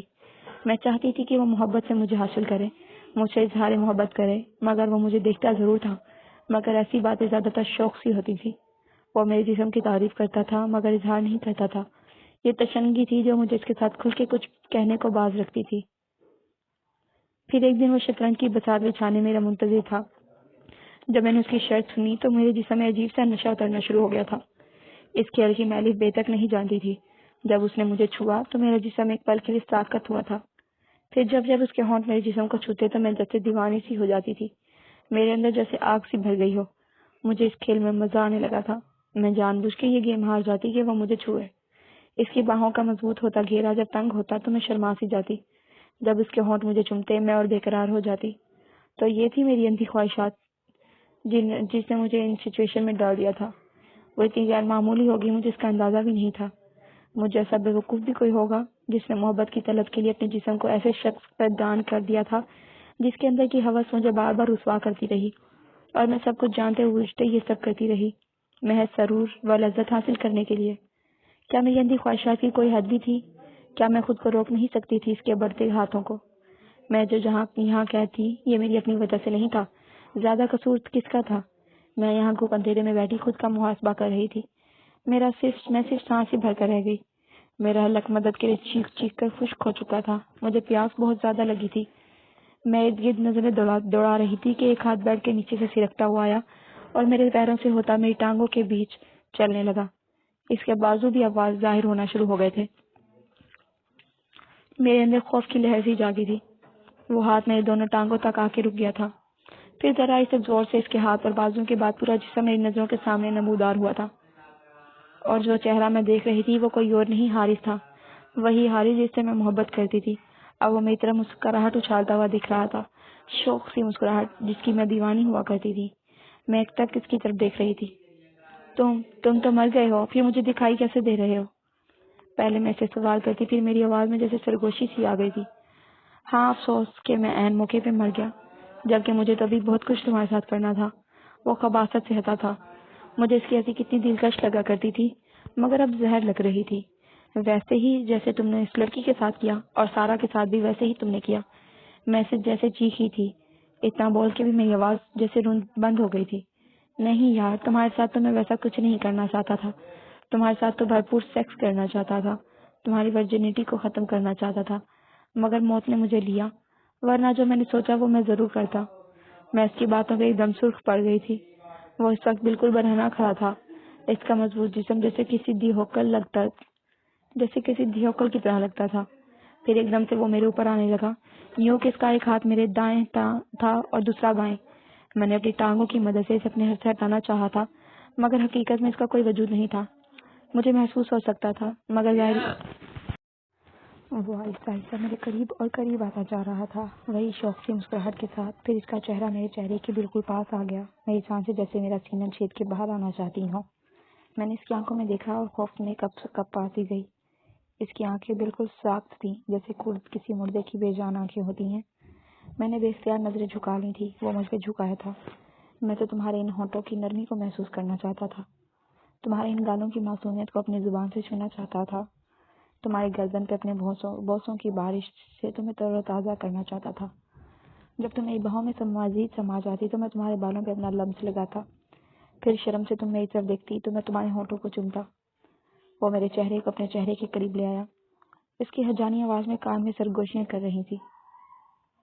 محسوسات کا یہ عمل میرے جذبات کو مزید سرد کرتا جا رہا تھا۔ میں اس وقت کچھ نہیں کر سکتی تھی، ایک ایسے وجود کو جو میں خود پر سے کیسے ہٹاتی جس کا حقیقت میں کوئی وجود نہیں تھا، مگر میرے کان میں گونجتی سی سرگوشیاں مجھے پاگل کر رہی تھی۔ تم کیا چاہتے ہو مجھ سے؟ میں بے بسی سے اتنا ہی کہہ پائی تھی۔ تمہارے جسم کو اپنی روح کو تر و تازہ کرنا چاہتا ہوں۔ میری طلب تم تھی، میری چاہ تم تھی، تمہارے جسم طلب دیکھو مجھے مر کے بھی چین نہیں لینے دے رہا۔ میری اس طلب کو تم ہی ختم کر سکتی ہو۔ اس نے دونوں ہاتھوں سے میرا چہرہ جیسے جکڑا ہوا تھا۔ میں محسوس کر سکتی تھی کہ وہ جذبات کے کس مرحلے میں آ کے مرا تھا۔ دیکھو، مجھے آزاد کر دو، میری ہتھکڑیوں کو کھول دو، تم نے مجھے باندھا تھا، اب تم ہی مجھے رہا بھی کر دو۔ میں التجائی انداز سے کہتی، وہ میری طرف بس سرد سی نظر ڈال کے رہ گیا۔ پھر وہ میرے ہونٹوں کو اپنی انگلیوں سے مچلنے لگا تھا۔ وہ اپنے ہونٹوں کو مزید میرے قریب لے آیا تھا۔ میں نے بڑی شدت سے اپنا چہرہ دائیں بائیں کیا تھا۔ تمہارے ہونٹ تو بہت خشک سے ہو رہے ہیں سویٹ ہارٹ. اتنے پیاسے ہونٹ، کہیں تمہیں پیاس تو نہیں لگی؟ وہ مجھ سے پوچھ رہا تھا. میں نہ چاہتے ہوئے بھی سر ہلا گئی. پھر وہ اچانک سے مجھ پر سے اٹھا تھا اور کمرے سے باہر چلا گیا. میں کچھ منٹ تک اس کا انتظار کرتی رہی. پھر وہ جب کمرے میں نمودار ہوا تو اس کے ہاتھ میں ایک گلاس بھی تھا. وہ چلتا ہوا میرے پاس آ کے رکا تھا. پھر اس نے گلاس میرے چہرے کے قریب کر دیا. میں نے منہ کھولا ہی تھا پانی کے لیے کہ اس نے بالکل میرے منہ کے پاس سے گلاس لیا اور سامنے پڑے ٹیبل پہ زور سے گلاس رکھ دیا. میں منہ کھولے اس حرکت کو گھورتی ہی رہ گئی تھی. یہ کیا حرکت ہے؟ مجھے پانی دو. وہ گلاس کے ساتھ بیٹھ گیا تھا، ایسے کہ اس کے دونوں ہاتھ دائیں اور بائیں تھے. میری طرف دیکھنے لگا تھا اپنی ازلی شوق سی مسکراہٹ کے ساتھ. تمہیں آخر کس کی زیادہ پیاس ہے، میری یا پھر اس پانی کی؟ میری طرف معنی خیز نظروں سے دیکھتا وہ دو معنی لہجے میں بولا تھا. پانی کی. لاؤ دو مجھے پانی. میں نے ایک دم سے کہا. لیکن پہلے تو تمہیں میری چاہتی. تم یونیورسٹی میں کیسے مجھے پیاسی نظروں سے دیکھا کرتی تھی؟ کیا تب تمہیں میری طلب نہیں تھی؟ وہ مجھ سے سوال یا نظروں سے کہتا ہوا جیسے چوٹ کر رہا تھا. میں نے جو کچھ تم نے کیا تھا میں نے بھی کبھی بھی ذرائی نہیں کی تھی. میں نے نظر جھکاتے ہوئے کہا. وہ ایک دم سے ایک بار پھر میرے اوپر آ گیا تھا. میرا چہرہ اپنے ہاتھوں میں تھا. میں مجھے بے بس کرنے لگا. جھوٹ مت بولو، تمہیں میری چاہتی. اس لیے جب تمہیں چھوتا تھا تو تم میری باہوں میں سما جاتی تھی. تب روک دیتی، کہہ دیتی کہ یہ سب نہیں کرو گے. مگر تم نے مجھے روکا ہی کب تھا؟ وہ پذیرائی ہی تو تھی. میں نے اپنی نظریں جھکا لی تھی. مجھے اس وقت پتا نہیں تھا کہ تم اتنے شفاف ہو. اگر مجھے تبھی پتا چل جاتا تو تم کیا ہو تو میں تمہیں کبھی تمہاری طرف دیکھتی تک نہیں. تم ایک قاتل تھے. میں زہر بھرے لہجے میں بات کو بدلا تھا. وہ سب جو ہوتا تھا اس میں غلطی میری تھی کیا؟ وہ منع کر دیتی، میں رک جاتا. وہ لڑکی منع کرتی رہی، تم نہیں رکے تھے. تم نے کیا کیا اس کے ساتھ تمہیں پتا بھی ہے. تم مجھے بھی یہاں اسی مقصد کے لیے لائے تھے. اسی لیے میں قدرتی طور پر بچ گئی. میں تمہارے ساتھ ویسا بالکل نہ کرتا سویٹ ہارٹ. تمہارے ساتھ تو میں ویسا کرتا جیسے کوئی بھی محبوب کرتا ہے. تمہیں چھوتا اپنے ہونٹوں کے ساتھ، تمہارے چہرے کو، تمہارے کانوں کو. اپنی شدت سے تمہیں اپنا آپ دکھاتا. مگر میری خواہشات کو موت کھا گئی. اس کا لہجہ بوجھل ہونے لگا. یہ بوجھل سانسیں میرے اندر جس طرح کی نفرت پیدا کر رہے تھے، میں اپنے غصے کو کنٹرول نہیں کر پا رہی تھی. اس کی بے جان آنکھوں میں دیکھ رہی تھی جس میں موت صاف نظر آ رہی. یہ بوجھل سانسیں میرے اندر جس طرح کی نفرت پیدا کر رہے تھے، میں اپنے غصے کو کنٹرول نہیں کر پا رہی تھی. اس کی بے جان آنکھوں میں دیکھ رہی تھی جس میں موت صاف نظر آ رہی تھی. تم مجھے اب حاصل نہیں کر سکتے ہو. تم اب بے جان ہو چکے ہو. تمہارا جسم مردہ ہو چکا ہے. اس میں کوئی جان باقی نہیں رہی. تم مان لو کہ یہ سب حقیقت ہے. تمہارے جذبات جتنے بھی تھے وہ تمہاری زندگی تک ہی تھے. اب تم وہ جذبات بھی پیدا نہیں کر سکتے ہو. میں نے واضح لفظوں میں اس کی طرف دیکھتی کہہ رہی تھی جو اب میری گردن پہ جھکا ہوا تھا. مگر ایسا کر بھی لے تو مجھے کیا ہو جانا تھا؟ وہ ایک بے جان شخص تھا. میں جانتا ہوں یہ بات کہ میں تمہیں جسمانی طور پر چھو نہیں سکتا، لیکن یہ بات ہے کہ تمہیں میرے جذبے محسوس میں کروا کے رہوں گا. تمہارا وہ گریز جس کو ختم کرنے کے لیے میں تمہاری طرف بڑھا تھا، تمہاری وہ شرم جس پہ تمہاری معصومیت قائم ہے، میں ضرور ختم کر کے ہی رہوں گا. وہ بڑے عزم سے بولا تھا. میں بس استضائی ہنس سکتی تھی. مگر افسوس تم جسمانی حقیقت میں موجود نہیں ہو. میرا جسم موجود نہیں. جب تک تم ہو اس دنیا میں تب تک میں رہوں گا. اور میرا تم سے وعدہ ہے نا کہ میں تمہیں اپنی شدتیں ضرور محسوس کرواؤں گا، چاہے کچھ بھی ہو جائے. وہ ایک بار پھر میرے چہرے کو اپنے ہاتھوں میں جکڑ رہا تھا. میں بیڈ کی بیک کی طرف اس کے ساتھ ٹیک لگا چکی تھی. وہ میری طرف دیکھ کر مسکرانے لگا تھا اور اب کچھ گنگنانے بھی لگا تھا. میں نے اس کے چہرے پر نظریں ہٹا دی تھی. اس کے گنگنانے کی آواز تیز ہوتی جا رہی تھی اور پورے کمرے میں گونجنے لگی تھی. میں نے قرض سے آنکھیں بند کر لی. مجھے اپنے جسم میں شدید نکاہت محسوس ہو رہی تھی. کچھ کھانا سکنے کے بعد مجھے کمزوری محسوس ہو رہی تھی. وہ ایک دم سے جیسے ہوا میں تحلیل ہو چکا تھا اور میں نے شکر ادا کیا تھا. کمرے میں ہلکی ہلکی روشنی سی ہونا شروع ہو گئی تھی اور وہ کتا جو پتہ نہیں کہاں چلا گیا تھا ایک بار پھر کمرے میں آ چکا تھا اور اس کی چرر چرر کرتی آواز، لاش کو نوچنے کی آواز میرے پیٹ میں شدید سی گیڑھیں پڑنا شروع ہو گئی تھی. میں نے ایک بار پھر اس کی طرف سے نظریں ہٹا لی اور ہلکا ہلکا سا زور لگانے لگی تھی، مگر ہتھکڑیاں بہت مضبوط تھیں. وقت کچھ اور آگے پھرکا تو میں نے اپنے جسم کو حرکت دینے لگی. اپنی ٹانگوں کو اوپر اٹھاتے جسم کو ہلکا ہلکا دائیں بائیں کرتی میں جیسے ایکسرسائز کر رہی تھی اور کرتی بھی تھا. میں ایک پوزیشن پہ لیٹے لیٹے تھک چکی تھی. اپنے جسم میں کرنے محسوس کرتے ہوئے یہ سرگرمی مجھے کچھ بہتر محسوس ہو رہی تھی. میرا گلا جیسے خشک ہونے لگا. میں بالکل بے یار و مددگار تھی. اگر میں یہاں ہی مر جاتی تو مجھے یقین ہے اس کتے کی خوراک ہی بنتی. یہ سوچتے ہوئے مجھے جھرجھری سی آ گئی تھی۔ میں اپنی سوچوں کو ایک بار پھر ہٹانے لگی۔ اس طرف سے میں نے کمرے میں ایک بار پھر سے نظریں دوڑائی تھی۔ وہ کتاب ایک بار پھر کہیں چلا گیا تھا۔ پھر میرے کانوں نے دور سے کچھ کھٹ کھٹ کی آواز سنائی دی۔ یہ کیسی آواز ہے؟ میں نے خود سے سوال کیا تھا۔ پھر یہ آواز کچھ بھاری سی لگنے لگی تھی، جیسے کسی انسان کے چلنے کی ہوتی ہے۔ میرا دل دھڑ دھڑ کرنے لگا تھا۔ میرے کان کھڑے ہو گئے تھے۔ کسی کے چلنے کی آواز مزید سے مزید بڑھتی جا رہی تھی۔ میں نے بڑی بےتابی سے کمرے کے دروازے کی طرف دیکھا تھا، اور جو شخص کمرے میں نمودار ہوا تھا وہ وہی انویسٹیگیٹنگ آفیسر تھا جو کہ سارا کے کیس پہ انکوائری کر رہا تھا، جو کہ مجھے بھی ایک بات پوچھ چکا تھا سارا کے سلسلے میں، جیسے باقی یونیورسٹی کے اسٹوڈنٹ سے اس نے پوچھ گچھ کی تھی۔ یہ انتہائی ایماندار شخص تھا، جیسے عام ایجنسی کے افسران ہوتے ہیں۔ وہ ویسا کرپٹ نہیں تھا۔ جب وہ مجھ سے سارا کے مرڈر کے بارے کے سلسلے میں تکنیش کر رہا تھا، وہ اتنے سمپل طریقے سے پوچھتا تھا کہ سوال کے سامنے والا بندہ پہل ریلیکس فیل کرتا، پھر اپنی پٹاری سے مشکل سوال نکالتا تھا اور اگلے کو کنفیوز کر دیتا تھا۔ وہ حیرانی سے میری طرف دیکھ رہا تھا اور میں امید بھری نظروں سے اسے دیکھ رہی تھی۔ کیا خدا مجھ پہ مہربان ہو گیا ہے؟ تم وہی ہو نا سارا کی university fellow? I can't believe this. What the hell you doing here? وہ مجھے اس حالت میں دیکھ کر کیسے ریئیکٹ کرتا؟ پھر وہ کمرے کے اندر داخل ہو گیا تھا۔ پھر مزید چونکا جب اس کی نظر حارث کی نوچی گئی لاش پہ پڑی تھی۔ یہ میری طرف ایک بار پھر دیکھ رہا تھا۔ مشکوک کی نظروں سے میں فوراً بولی تھی، یہ مر چکا ہے؟ مگر کیسے؟ کیا ہوا ہے اس کے ساتھ؟ اور یہ اس کی ڈیڈ باڈی کے ساتھ؟ اور یہ ہے کون؟ وہ بہت سے سوال مجھ سے کرنے لگا جس کے جواب میں اسے دے سکتی تھی۔ وہ پنجوں کے بل فرش پر بیٹھا تھا۔ یہ تو یہ حارث یزدانی ہے، یزدانی انکل کا بیٹا۔ اور گاڈ، آخر کیا ہوا اس کے ساتھ؟ اور تمہاری یہ کیا؟ ویسے ہی بیٹھے بیٹھے مجھ پہ بھی نظر ڈال رہا تھا۔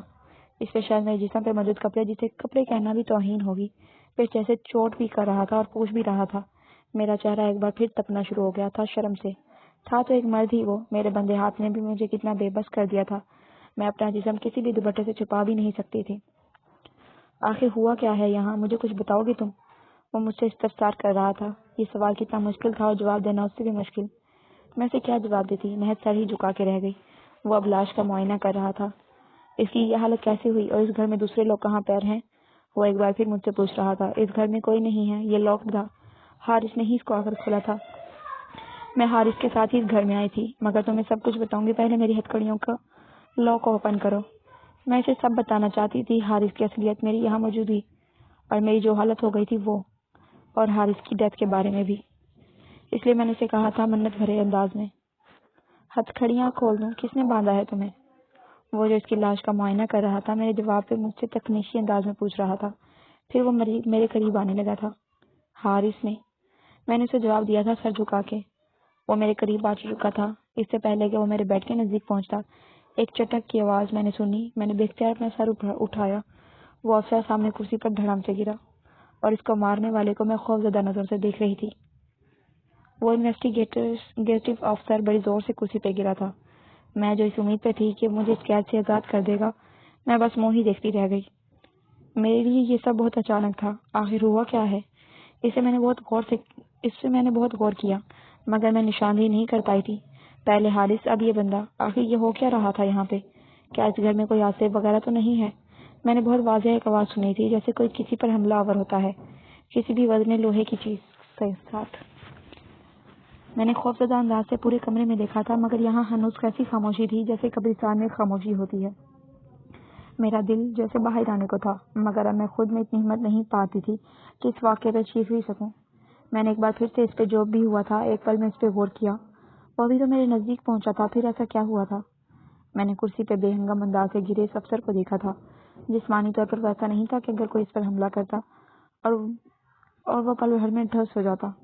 انہیں تو اس طرح کی سچویشنز کے لیے تو ٹریننگ دی جاتی ہے کہ جب کبھی اس طرح کے حالات میں مبتلا ہوں تو سروائیو کر سکیں، مگر یہ تو… میں بس سانس ہی بھر کے رہ گئی تھی۔ تو واقعہ یہ ہے جناب کہ میرے لیے کوئی روزہ نہیں یہاں سے نکلنے کا، کوئی امید نہیں۔ ایک امید پیدا ہوئی تھی، وہ بھی اب ختم ہو گئی تھی۔ وقت آہستہ آہستہ چھلکتا ہوا تاریکی میں بدلنا شروع ہو گیا تھا۔ باہر ہوا چلنا شروع ہو گئی تھی۔ ہوا پہلے ہلکی پھر تیز ہونا شروع ہوئی۔ ہوا اتنی تیز چل رہی تھی جیسے باہر کوئی طوفان آیا ہو۔ کھڑکیاں زور سے بجتی جیسے ابھی ٹوٹ جائیں گی۔ کمرے میں ایک دم سے خنکی بڑھنا شروع ہو گئی تھی۔ کمرے کا موسم اب سرد ہونا شروع ہو گیا تھا۔ میں اس وقت میں ایک زندہ واحد انسان تھی اور دو لاشوں کے درمیان بیٹھی تھی۔ موت کا فرشتہ کب مجھے اندھ بوچے گا؟ یہ لگتا ہے بہت جلد ہو جائے گا۔ تو یہ طے ہے کہ مجھے مرنا ایسی ہی حالت میں ہے۔ میرے ذہن میں اچانک سے LCD پہ دیکھے جانے والے وہ منظر گھوم گیا تھا جو کہ ایک ڈاکومنٹری تھا، اور وہاں ایک ایسا انسانی ڈھانچہ ملتا ہے جو زنجیروں سے سر سے پاؤں تک جکڑا ہوتا ہے۔ پرانے زمانوں میں قیدیوں کے ساتھ کیے جانے والے ظالمانہ سلوک پہ وہ ایک ڈاکومنٹری تھی۔ انسانی ڈھانچے کا منہ بھی زنجیروں سے باندھا گیا تھا۔ اگر میں مر جاتی ہوں اور بھوک اور پیاس سے، جب پورا میڈیا میں علاج کو دیکھ کے نیوز رپورٹنگ کرے گا تو کیا خبر لگائے گا؟ ہوا کا زور بڑھتا ہی جا رہا تھا اور میں اندر بیٹھی سارکی اپنے گھر سے کئی میل دور اپنے موت کا انتظار کر رہی تھی۔ سردی میرے جسم اور ہڈیوں میں گھستی ہی جا رہی تھی۔ میرے جسم کا وہ لباس جو میرے وجود کو چھپانے کے لیے بھی ناکافی تھا، اب مجھے راحت تو پہلے بھی نہیں پہنچا رہا تھا، اب اتنی خنکی میں بھی مجھے اور اذیت دے رہا تھا۔ میں نے تکلیف اور اذیت سے آنکھیں بند کر لی۔ میرے جسم میں درد ہو رہا تھا۔ پھر مجھے ایک الگ سی کیفیت محسوس ہوئی، وہی کیفیت جس سے پہلے بھی میں مبتلا ہو چکی ہوں۔ میں اب اپنی آنکھیں کھولنا ہی نہیں چاہتی تھی۔ کھول کے کرنا بھی کیا تھا؟ میں اس کا چہرہ دیکھنا ہی نہیں چاہتی تھی۔ محسوسات کے اس کھیل میں وہ مجھے میرے چہرے پہ محسوس ہو رہا تھا، پھر گردن پہ، میرے بالوں پہ، کان پہ۔ یہ کھیل رک نہیں رہا تھا اور اب میں کوشش بھی نہیں کرنا چاہتی تھی۔ کوشش کرنے سے بھی کیا حاصل ہو جاتا؟ میری اذیت کے یہ پل اگر میری موت کو لانے میں جلدی کر سکتے تھے تو اچھا ہے کہ یہ اذیت ناک پل پر سے ہو کر گزروں۔ تم جانتی ہو تم میری ہو، میں تمہارا ہوں، چلو ایک کھیل کھیلتے ہیں، وہ میرے کان میں کہہ رہا تھا۔ میں نے آنکھیں بند کیے ہی انکار میں سری لایا تھا۔ اس کھیل نے ہی تو مجھے اس حالت میں پہنچایا تھا۔ یہ کھیل ہی تھا جو میں نے اپنی زندگی کے ساتھ کھیلا تھا۔ اب اس کھیل سے باہر آنا میرے بس سے باہر تھا۔ اس کھیل نے مجھے موت کے منہ میں پہنچا دیا تھا۔ ہم دونوں کے درمیان یہ کھیل کبھی ختم نہیں ہو سکتا ہے۔ نہ تم اس سے دور بھاگ سکتی ہو، نہ میں تمہیں کہیں جانے دوں گا۔ میں تم سے دور ہوں، تم مردہ ہو، میں زندہ ہوں۔ تم کوئی انسانی وجود نہیں رکھتے ہو، میں ایک انسان ہوں۔ تمہاری یہ کھیل اب بے معنی ہو چکے ہیں۔ میں نے اپنی آنکھیں بند کیے ہی سے جواب دیا تھا۔ باہر طوفان تھا کہ تھمنے کا نام تک نہیں لے رہا تھا۔ لگتا تھا یہ طوفان سب کچھ تہس نہس کر کے ہی چھوڑے گا۔ اس گھر کے دوسرے کمرے کی کھڑکیاں شاید کھلی تھی، ان کے شیشے بڑی زور سے ٹوٹے تھے۔ تمہیں پتہ ہے میری زندگی میں ایک شدید خواہش تمہارے متعلق تھی۔ میں تمہارے جسم کو بہت شدت کے ساتھ محسوس کرنا چاہتا تھا۔ میں نے اس گریز کو دیکھا تھا جو تمہیں تھا۔ جب میں تمہیں چھوتا تھا تم خود میں سما جاتی تھی۔ تمہارا یہ پوشیدہ اسرار اس سے آگاہ ہونا چاہتا تھا۔ کوئی ایسی لڑکی نہیں تھی جس طرح سے تم رد عمل دیتی تھی۔ شرماتا ہوا، گھبراتا ہوا سا تمہارا یہ جسم میرے لیے ایک چیلنج بن گیا تھا۔ اگر میری زندگی وفا کرتی تو دیکھتی میری شدت کو، میرے پیار کو۔ میرے کان میں سرگوشیاں بڑھتی جا رہی تھی۔ میں نے بہت کوشش کی ان سرگوشیوں سے پیچھے چھڑانے کو، مگر یہ ہنوز جاری ہی تھی۔ مسلسل ہیجان امیز تھی، لیکن یہ صرف محسوسات تھے۔ جیسے وہ موجود ہے، میرے جسم کے ساتھ لپٹا ہوا، مجھے اپنی اہمیت کا احساس دلاتا۔ کانوں میں شدت سے ہوتی یہ سرگوشیاں اب شدید ہوتی جا رہی تھی کہ میں نے اپنی آنکھیں کھول دیں اور حارث کا چہرہ خباثت سے مسکراتا مجھے ہی دیکھ رہا تھا۔ ہاں، میں اس سے پیچھا نہیں چھڑا سکتی تھی۔ اس زندگی میں تو نہیں، یہ مر چکا تھا، مگر ایک پرچھائی کی طرح میرے ساتھ تھا۔ یہ مجھے دکھائی دیتا تھا اور مجھے محسوس بھی ہوتا تھا، ایسے جیسے ہوا میں بشور۔ ہاں جانتا ہوں، کاش میرا جسم اس قابل ہوتا تو میں تمہیں بتاتا کہ جذبات کی شدتیں کیا ہوتی ہیں۔ ادھوری رہ جانے والی خواہشات اور ارمان اگر نہ پورے ہوں تو بندہ مر کے بھی کیسے بھٹکتا رہ جاتا ہے۔ میں تنزیہ انداز میں ہنسی تھی۔ تمہارے جسم کو تو اس کتے نے نوچ ڈالا۔ تمہارے خوبصورت جسم جس پہ ہزاروں لڑکیاں فدا تھی، ایک کتے نے واقعی کسی قابل نہیں چھوڑا۔ وہ میری اس بات سے ٹپ اٹھا تھا۔ مت بھولو تم بھی اسی جسم کی پجاری تھی۔ ہاں افسوس، میں نے افسوس بھرے لہجے میں کہا، مگر وہ میرے پاس سے اٹھ گیا تھا۔ اس کا منہ جیسے میں نے غارت کر دیا تھا۔ پھر وہ کمرے میں گھومنا شروع ہو گیا تھا۔ پھر میں نے اسے ایک دم سے کمرے سے باہر نکلتے ہوئے دیکھا تھا۔ جب وہ دوبارہ کمرے میں آیا تو اس کے ہاتھ میں شطرنج کا وہی بورڈ تھا جو یونیورسٹی میں اٹھا کے لایا تھا۔ وہ گہری نظروں سے مجھے دیکھ رہا تھا۔ تم اگر یہ سمجھ رہے ہو کہ میں تمہارے ساتھ اب کوئی گیم کھیلنے والی ہوں تو یہ تمہاری بھول ہے۔ اب میں کوئی بھی گیم نہیں کھیلوں گی۔ تمہاری ساری گیمز کو میں اچھی طرح سے جانتی ہوں۔ میں فوراً ہی اس سے مطلع کیا تھا جو کہ بڑی عجیب سی نظروں سے مجھے دیکھ کر رہ گیا تھا۔ ان نظروں میں ویسے ہی ویرانی تھی جیسے بھی کسی بھی لاش میں ہوتی ہے۔ وہ میرے پاس آ کر بیڈ سائڈ پہ بیٹھ گیا۔ میں اسے دیکھ رہی تھی اور وہ مجھے۔ یہ گیم واقعی میں تمہارے ساتھ نہیں کھیلوں گا کیونکہ میرا جسمانی وجود تک نہیں ہے، مگر یہ گیم تمہارے ساتھ میں نہیں بلکہ یہ کھیلے گا۔ وہ میری طرف دیکھ کے بولتا ہوا کرسی پہ گرے وجود کی طرف اشارہ کرتے ہوئے بولا تھا۔ میں نے بے اختیار کرسی پہ گرے وجود کی طرف دیکھا تھا جو کہ ابھی بھی اسی پوزیشن میں تھا۔ پھر میں نے حارث کی طرف سوالیہ نظروں سے دیکھا تھا۔ تم نے ایک قابل وجود کی بات کی تھی۔ یہ جسم ابھی نوچا نہیں گیا، ابھی مکمل وجود ہے۔ میرا جسم چلو اس قابل نہیں تھا کہ یہ جسم اس قابل ہے کہ میں اس میں سما جاؤں اور پھر میں اپنے ارمان اور خواہشات پوری کر سکوں۔ وہ ایک بار پھر خباثت سے ہنسا تھا اور اس کی اس بات پر میرے اندر سرد سی لہر اٹھی تھی۔ تم ایسا کچھ نہیں کرو گے۔ میں نے خوفزدہ نظروں سے اسے دیکھا تھا مگر وہ مکروہ ہنسی ہنستا رہا۔ تم میری شدتیں دیکھو گی، جسم میرا نہیں ہوگا لیکن چاہ میری ہوگی۔ تم محسوس کرو گی مجھے اس طرح جس طرح سے پہلے محسوس کرتی تھی۔ اب میں تمہیں بتاؤں گا کہ جذبات کی شدت کس لیول کی ہوتی ہے۔ وہ میرے کان کے قریب اپنا چہرہ کیے کہہ رہا تھا۔ میں شدت جذبات سے محض آنکھیں ہی بند کر سکی تھی۔ اچانک سے وہ میرے پاس سے اٹھا تھا اور میں نے عجیب ہی نظارہ دیکھا تھا۔ اس طرح میں موویز میں ہی دیکھا کرتی تھی کہ کوئی کسی اور کے جسم میں گھس جاتا ہے اور پھر ویسے ہی کیفیات اور حرکتیں کرنے لگتا ہے جس طرح کی وہ کسی اور کی جان ہو۔ میں نے بھی ایسا ہی دیکھا تھا۔ اچانک وہ شخص جو کرسی پہ گرا پڑا تھا، اس کے جسم پہ ایک جھٹکا سا لگا تھا۔ اس کی آنکھیں آہستہ آہستہ کھلنا شروع ہو گئیں اور آنکھیں جھپکنے کے بعد وہ کرسی پہ سیدھا ہوا تھا اور اٹھ بیٹھا تھا۔ میں حیرانگی سے اس کی طرف دیکھ رہی تھی۔ وہ پہلے تو ارد گرد دیکھتا رہا، پھر جیسے وہاں کا ماحول سمجھنے کی کوشش کر رہا ہو۔ پھر وہ ایک دم سے کرسی سے اٹھ گیا تھا۔ وہ اب میری طرف ہی دیکھ رہا تھا۔ اس کی آنکھوں میں کس طرح کی زندگی محسوس نہیں ہو رہی تھی۔ وہ شخص 6 فٹ سے بھی اونچا تھا، لیکن اس کے اندر کسی اور کا وجود تھا، کسی اور کی روح تھی۔ روح یا بدروح۔ وہ شخص آہستہ آہستہ میری طرف بڑھ رہا تھا۔ وہ میرے بیڈ کے قریب رکا، پھر اس نے میری ٹانگ پہ اپنا ہاتھ رکھا، پھر دوسری پہ۔ اس کے مضبوط آہنی ہاتھوں میں جکڑی میری ٹانگوں کو آہستہ سے کھولتا میرے قریب آ رہا تھا۔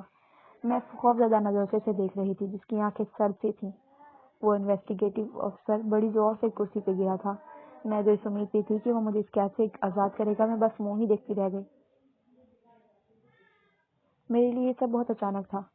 آخر ہوا کیا تھا اسے میں نے بہت غور کیا، مگر میں نشاندہی نہیں کر پائی تھی۔ پہلے حارث، اب یہ بندہ۔ آخر یہ ہو کیا رہا تھا یہاں پہ؟ کیا اس گھر میں کوئی آفتاب وغیرہ تو نہیں؟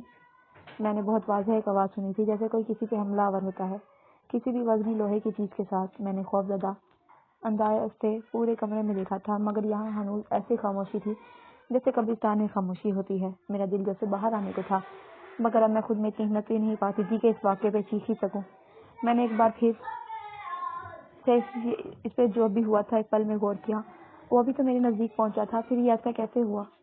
میں نے کرسی پہ بے ہنگم اچھا یہ والا پڑھ لیا ہے، انہوں نے دوبارہ سے آئی تھنک کر لیا نا۔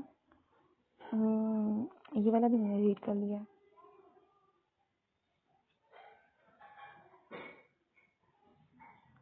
اوکے ہاں یہاں پہ تھا۔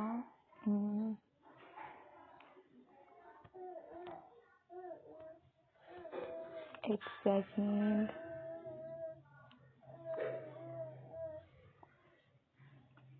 اس کے ہاتھوں کی حرکت میری ٹانگوں سے اور اوپر ہوئی۔ اب اس نے میری ٹانگوں اپنے دونوں ہاتھوں سے جکڑا اور خود میری ٹانگوں کے درمیان سیدھا کھڑا ہو گیا۔ بے اختیار میرے منہ سے سسکی نکلی تھی، مگر اسے کون سا میری پرواہ تھی۔ وہ بیڈ پہ ایک پوزیشن کے ساتھ کھڑا تھا۔ میں یہ سب نہیں کرنا چاہتی تھی، مگر اس کی ہاتھ کی حرکتیں جب میرے جسم پہ مسلسل ہو رہی تھی اور اس کا جسم میں ایک بار پھر عجیب ہیجانی کیفیت کا شکار ہونے لگ گئی۔ وہ مجھ پہ جھکایا تھا، اس کے ہونٹ میرے ہونٹوں کے قریب تھے۔ میں اس کی سانسیں اپنے چہرے پہ محسوس کر سکتی تھی۔ پھر میرے دماغ میں ایک دم سی گھنٹی بجی تھی۔ اس کی سانسیں میرے چہرے پہ تھیں، اور یہ سانس لینا تو کوئی زندہ وجود ہی یا انسان ہی لے سکتا ہے۔ تو یہ شخص زندہ تھا، اور میرے خدا کیا یہ مرا نہیں تھا؟ ہاں یہ مرا نہیں تھا۔ میں سوال جواب کی اس کیفیت میں تھی کہ اس کا جواب مجھے اگلے ہی لمحے مل گیا تھا، اور وہ بھرپور کس صورت میں تھا۔ وہ میرے ہونٹوں کو اپنے ہونٹوں میں لے چکا تھا، اور میرے جسم میں عجیب سی اتھل پتھل ہو رہی تھی۔ جسم اور دل کی طلب اچانک سے بڑھنا شروع ہو گئی تھی، کیونکہ اس کے لیے اس کی زبان جس طرح سے میری زبان کو گید رہی تھی، وہ میری اندھی خواہشات کو بڑھانے کے لیے کافی تھی۔ مگر اس بار میں دماغ سے سوچنا چاہتی تھی۔ یہ شخص زندہ تھا اور میں قید تھی۔ جب تک یہ زندہ ہے، یہی مجھے اس قید سے رہا کر سکتا ہے۔ ہونٹوں کا غصہ طویل ہو چکا تھا، ہاتھوں کی مستی بھی جاندار تھی، لیکن مجھے اب اپنے اندر اس کے جذبات سے قابو ہی رکھنا تھا کہ اس کے ہونٹ اب سرکتے ہوئے میرے چہرے پہ آ رکے تھے۔ سنو، میں بولی تھی۔ وہ ایک پل کے لیے رکا تھا، اور میں یہی چاہتی تھی کہ وہ رکے، مجھے دیکھے، اور وہ مجھے ہی دیکھ رہا تھا، جس کا یقین مجھے اس کی آنکھوں میں دیکھ کر ہی ہو گیا تھا کہ وہ میرا کوئی الویژن نہیں ہے۔ اس کی آنکھوں میں زندگی کی رمق موجود تھی، یعنی یہ مرا نہیں تھا، زندہ تھا۔ اس کی آنکھیں سوالیہ نظر سے مجھے دیکھ رہی تھی۔ میں اپنے گیلے ہوتے ہونٹوں پہ ایک ادا سے زبان پھیری تھی، اور یہ سب میں نے جان کے کیا تھا۔ اس کے ہاتھوں کی حرکت میں مضبوطی اور بھی سخت ہوئی۔ تمہارے یہ ایک دم پھیکے سے بوسے بیکار ہیں، اس میں وہ جوش اور جذبہ مفقود ہے۔ اس کی زبان ابھی بھی خاموش تھی۔ ہاں، جسم کی حرکت اور ہاتھوں کی سختی مجھے اور بھی سخت لگی، اتنی سخت کہ مجھے میری کلائیوں کی جلد چھلتی ہوئی محسوس ہوئی تھی۔ ہتھکڑیاں جیسے گر سی گئی تھی۔ وہ پورا مجھ سے لپٹا ہوا تھا۔ میں نے اپنی بات کا اثر اس کے چہرے پہ محسوس کر لیا تھا۔ یہ شخص جب اس کمرے میں آیا تھا سب کچھ اور تھا۔ جب کرسی پہ گرا تھا اور اب دوبارہ زندہ ہوا تھا تب کچھ اور طرح کا رد عمل دے رہا تھا۔ کیا یہ عجیب سا تضاد نہیں تھا کسی شخصیت کے بارے میں؟ وہ پہلے تکنیشی انداز سے پوچھ رہا تھا۔ اس سب کے بارے میں اور مجھ سے سیکس کے لیے آمادہ ہو گیا تھا، حالانکہ یہ مرا بھی نہیں تھا، میں چوٹ ہی آئی تھی جس سے یہ بے ہوش ہوا تھا۔ بے ہوشی کے دوران کسی کی سوچ اور جذبات بدل جائیں، یہ نفسیات کی روح سے کیسے ممکن ہے؟ میں الجھی ضرور تھی، مگر میں اب اس کی سیکس کیفیت سے فائدہ اٹھانا چاہتی تھی، اور جب وہ کچھ نہ بولا تو پھر میں بولی تھی۔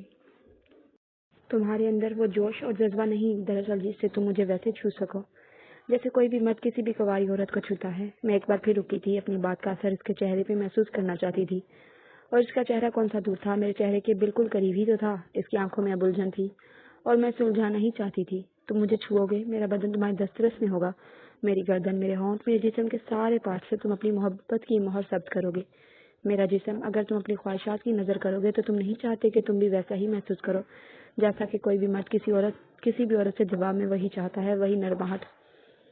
اس کی آنکھوں میں ابھی بھی جو جنونی کیفیت تھی، ایک ہلکی سی نرمی محسوس کر رہی تھی۔ میرے جسم پہ سختی اس کے جسم کی کسی قدر کم ہوئی تھی۔ تم اگر میرے ہونٹوں سے بوسے دو گے تو اس کی لذت کو تم تب تک محسوس نہیں کر سکو گے جب میں تمہارے ہونٹوں کی سخت گرفت کو اپنی نرمی سے گرفت میں نہ لے لوں۔ اس سختی اور نرمی کے عمل سے ہی ہمارے درمیان وہ جذبہ پیدا ہو سکتا ہے جس کے خواہاں تم ہو رہے ہو، مگر میری طرف سے تم کسی طرح کا وہ جذبہ مفقود پاتے ہوگے۔ تم نے سوچا کہ یہ کیوں ہے؟ میں اس کو اپنی باتوں کے جال میں لا رہی تھی۔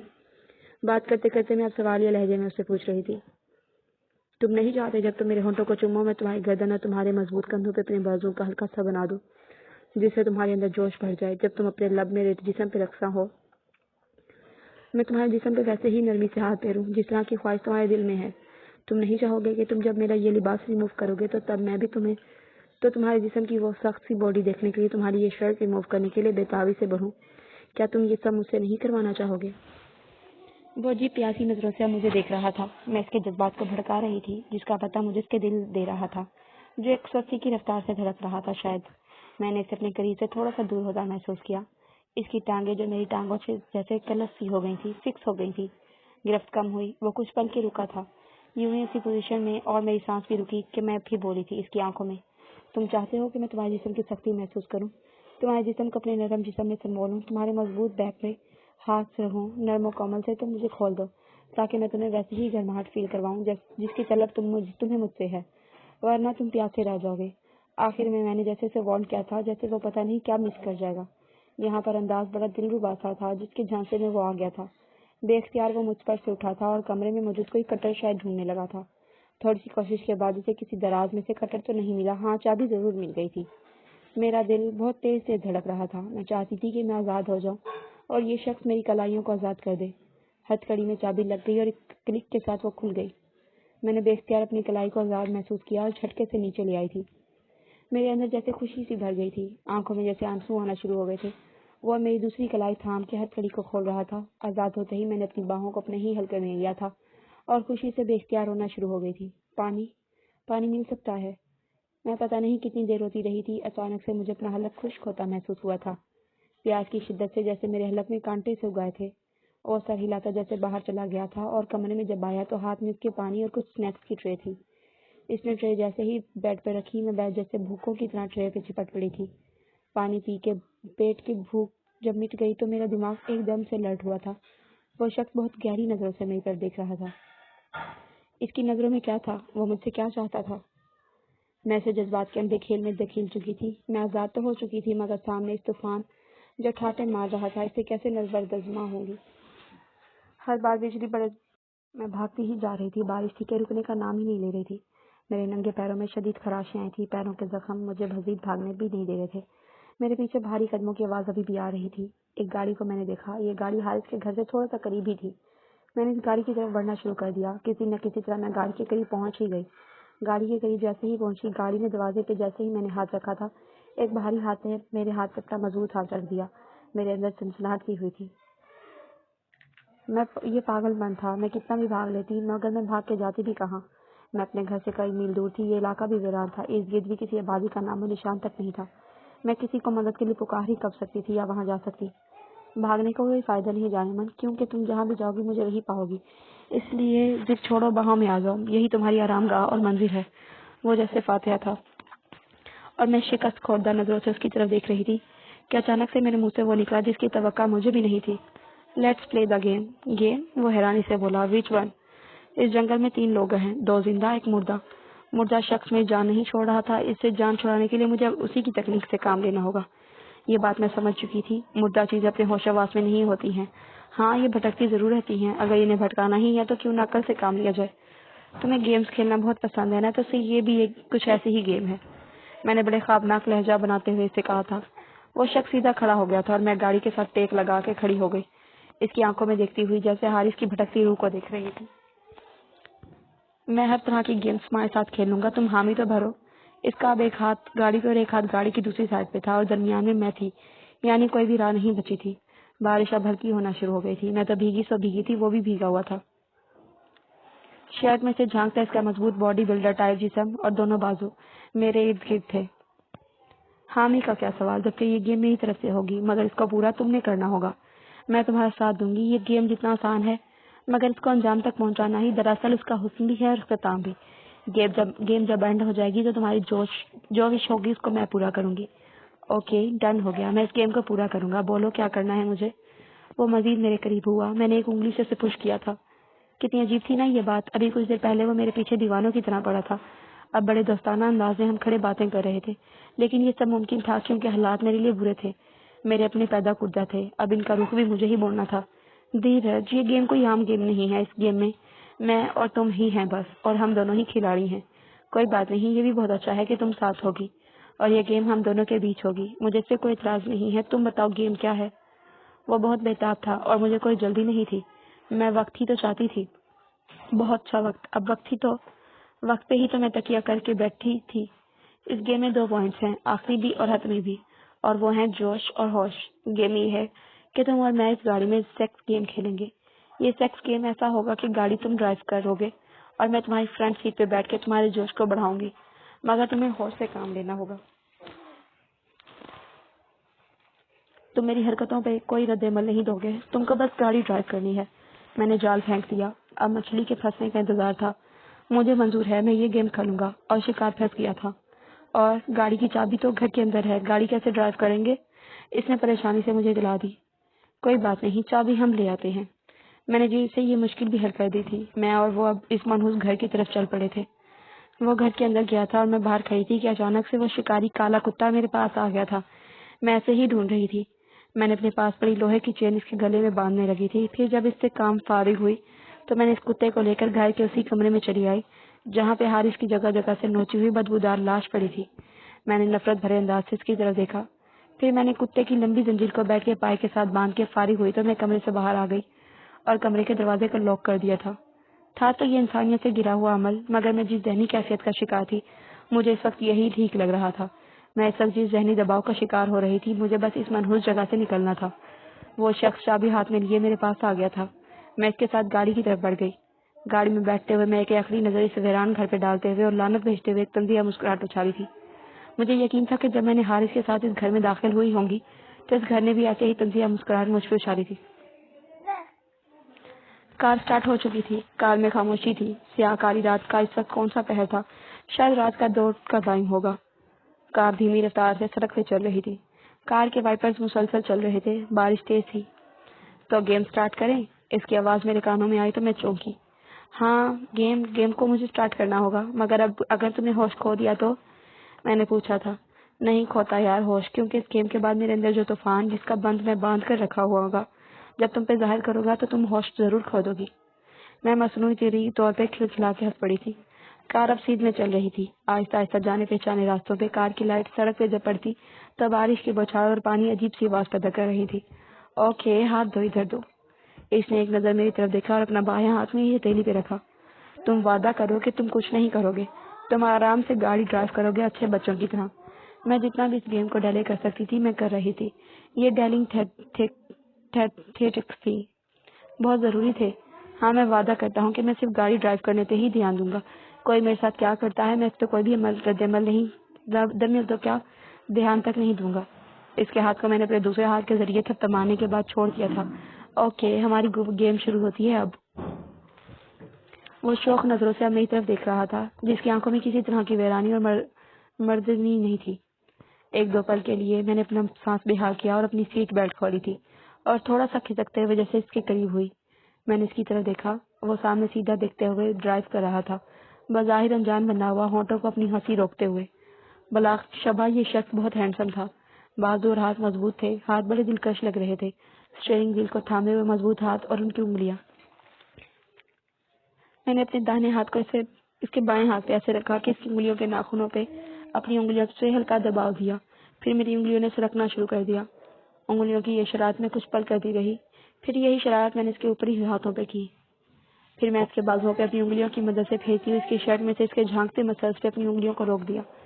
یہ موومنٹ میں نے جان کے کی تھی، اس کے رد عمل کو دیکھنے کے لیے، مگر وہ اپنے وعدے کا پابند سیدھ میں ہی نظریں جمائے گاڑی کو بھگا رہا تھا۔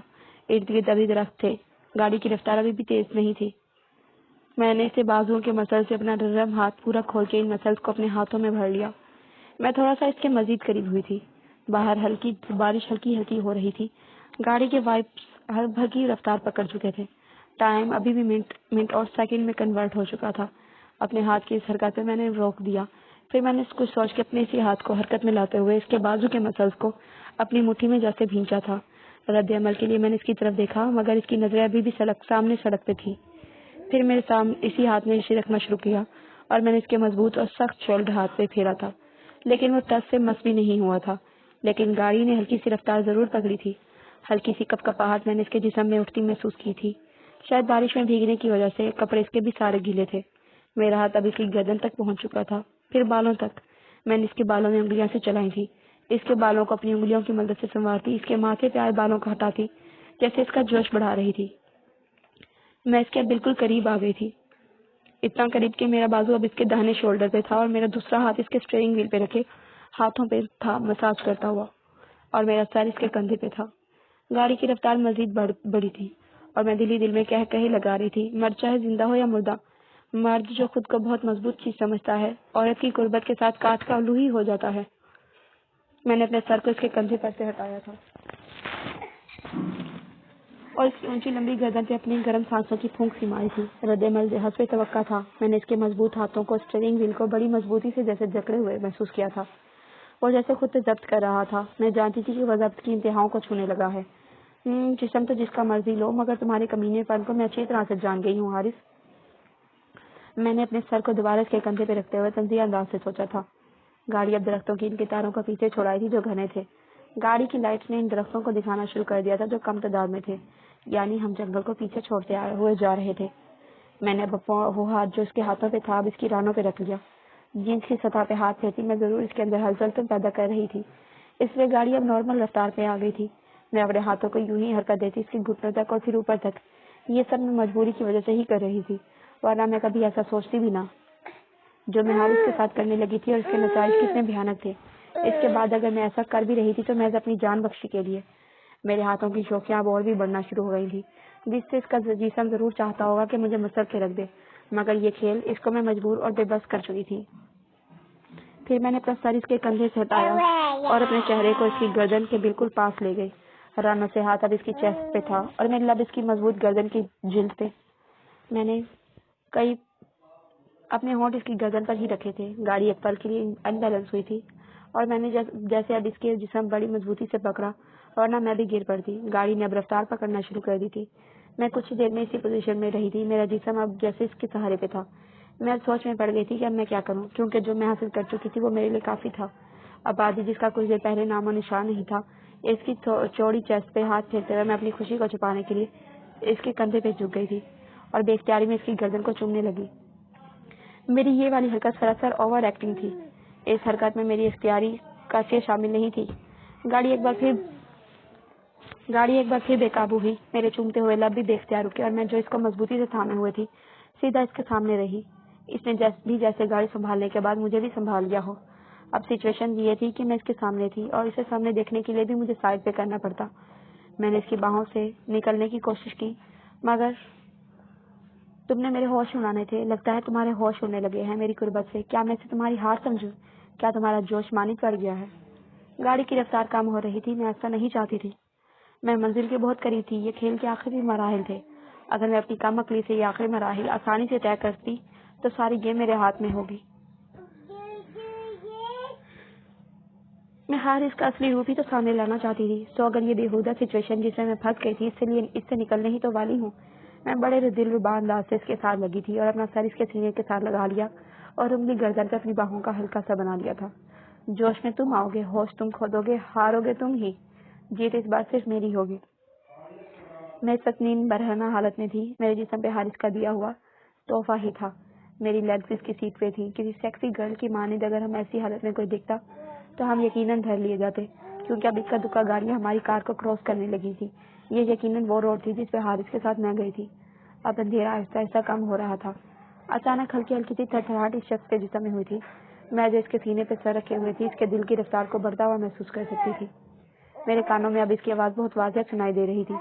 تو اس کتے نے اپنا کام شروع کر دیا تھا۔ کار ایک بار پھر بے قابو ہوئی تھی۔ جس شخص کا تھرکتا ہوا جسم اب زیادہ تھرکنا شروع ہو گیا تھا۔ اس شخص نے بڑی زور سے مجھے اپنے ساتھ بھیجا تھا۔ کار بے قابو ہو چکی تھی۔ میں نے اس کے چہرے پہ نظریں جمانے کی بجائے کار کی بریک پہ اپنے الٹے پاؤں رکھے تھے۔ کار بے قابو تھی، رکتی بھی کیسے؟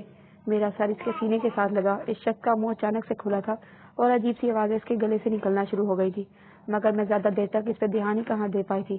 گاڑی پتہ نہیں کس چیز سے ٹکرائی تھی کہ مجھے ہوش ہی نہیں رہا تھا کہ میں کچھ سوچ پاتی۔ آنکھیں بند ہونے سے پہلے میں اور وہ شخص باہوں کی قید میں ہی تھے۔ یقین نہیں ہوتا سر ہارون ایک انویسٹیگیٹر آفیسر ایک یونیورسٹی کی لڑکی کے ساتھ اس طرح کی سرگرمیوں میں انوالو ہو سکتے ہیں۔ یہ لڑکی وہی تو ہے نا جو سارا کے مرڈر جس کی کیس کی تحقیقات ہارون سر کر رہے ہیں، اسی یونیورسٹی میں پڑھتی ہے۔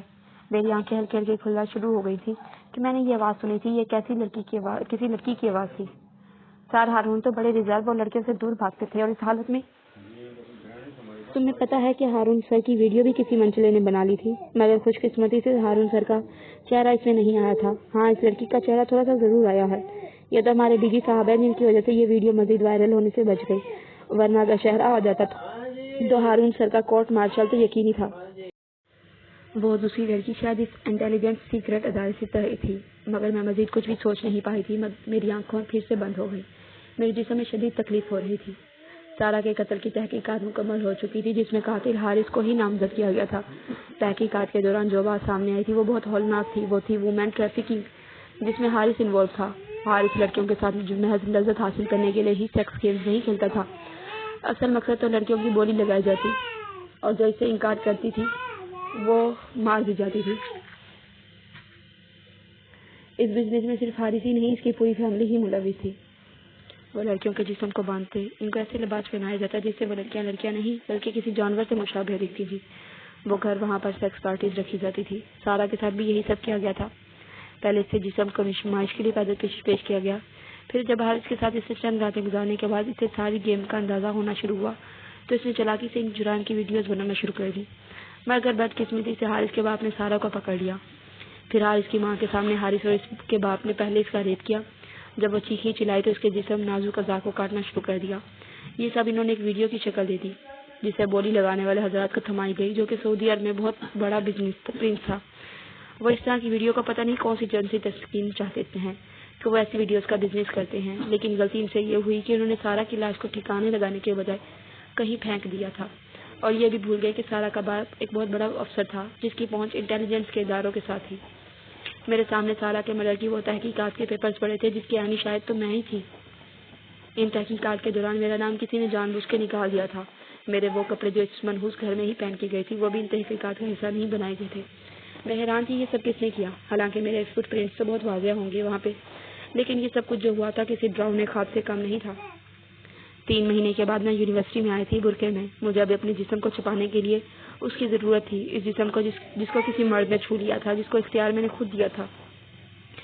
یونیورسٹی میں ابھی بھی حارث کے بھیانک روپ کو ڈسکس کیا جاتا تھا، کیونکہ میڈیا اور ہیومن رائٹس والوں نے جس طرح سے معاملے کو اچھالا تھا اس کے بعد یہ موضوع لائٹ بن چکا تھا، لیکن میں اب اس سے کان بند کر کے نکل آتی تھی۔ میں لائبریری میں بیٹھی ہوئی تھی کہ کتاب کو ہاتھ میں پکڑے بے دھیانی کے ساتھ کتاب میرے ہاتھ میں تھی، اور خیالات کا شور میرے ذہن میں ابھی تک منڈلا رہا تھا کہ میں نے اپنے پاس کسی کرسی گھسیٹنے کی آواز سنی۔ میں نے اپنے بے اختیار اپنے پاس ایک آدمی کو بیٹھے دیکھا۔ میرے خیال میں لائبریری ایک ایسی جگہ ہے جہاں پہ آرام سے بیٹھ کے بات کی جا سکتی ہے۔ میں اس کی طرف دیکھ رہی تھی۔ تم پہلے بھی میرے پاس آ چکے ہو، میرا پہلے بھی جواب انکار ہے، میں اب بھی انکار کرتی ہوں۔ میں نے اپنی کتابیں اپنے بیگ میں ڈالنا شروع کر دی تھی۔ اس انکار کی وجہ تو مجھے سمجھ میں نہیں آتی۔ میں نے کوئی بھی جواب دیے بغیر اسے چھوڑ کے آ گئی تھی۔ میری وین آ چکی ہے، میں وین میں بیٹھ گئی۔ یہ شخص جس کا نام ہارون احمد ہے مجھے سارا کے مرڈر میں کئی تحقیقات سے صاف طریقے سے بچا گیا۔ جب ایکسیڈنٹ ہوا تھا تو تب اسے پتا چلا کہ اس کی کار میں جو لڑکی نیم برہنہ حالت میں تھی وہ میں تھی، تو یہ تو جیسے میرے سر ہو گیا تھا۔ میں تو پہلے خوفزدگی کے عالم میں تھی کہ شاید حارث کی پرچھائی ابھی بھی اس کے اندر موجود ہے، مگر اس نے کریٹ کے سوالات کیے تو میں جو بھی سچ تھا وہ سامنے لے آئی۔ پہلے تو وہ حیران ہوا، مجھے پاگل یا نفسیاتی مریض سمجھ رہا تھا، مگر پھر جب وہ 3 دن بعد میرے پاس آیا تو کچھ بدلا سا لگا۔ اسے شاید میری بات یقین آنا شروع ہو گیا تھا۔ پھر اس نے میرے ہی بیان سے تحقیقات کا رخ درست سمت کی طرف موڑا، جس سے کہ اعلیٰ افسران کو دوبارہ اعتماد بحال ہوا۔ لیکن بہت ساری باتیں جو میرے متعلق تھیں وہ اس نے سامنے نہیں لائی تھی، اور اس کی وجہ کیا تھی؟ وہ وہی چیپ گیم تھی جس کا شکار میں نے اسے بنایا تھا۔ کھیلتے کھیلتے میں یہ بات بھول ہی گئی تھی کہ وہ ایک انسان بھی ہے، زندہ جذبات اور احساسات رکھنے والا۔ میرے لمس کو اس کا جسم لاشعور میں بٹھا چکا تھا، اور بدقسمتی سے یہ یاد بھی تھا۔ وہ میرے پاس آتا تھا مجھ سے میرا وجود مانگنے، مگر میں کیا کرتی، مجھے ابھی بھی اس جسم میں حارث کی روح نظر آتی تھی، کسی پرچھائی کی طرح جسے میں نے اس کمرے میں بند کر آئی تھی، اس کتے کے ساتھ جس کی لاش کو وہ نوچ کر کھاتا رہا۔ سوری، کیونکہ ایسے ہی تو اس کی روح جو بھٹک رہی تھی کہیں باہر لگتی۔ جسم کے اس کھیلنے میرے ساتھ جو کھیل کھیلا ہے میں روز ہارون کی شکل میں دیکھتی ہوں، جو کسی آصف کی طرح میرا پیچھا کرتا ہے، مگر میرا انکار بھی اس کے عزم کو متزلزل نہیں کر سکتا۔ ختم شد۔ تو کیسی لگی آپ کو اسٹوری؟ اگر اسٹوری اچھی لگی تو چینل کو سبسکرائب کریں، اور وزٹ گروپ لنک جوائن کرنا ہے تو واٹس ایپ کا گروپ دیا گیا ہے، وہ جوائن کریں۔ اور لاسٹ بات، ہمارے چینل پر ایک اچھا سا کمنٹ ضرور کیا کریں۔ Thank you.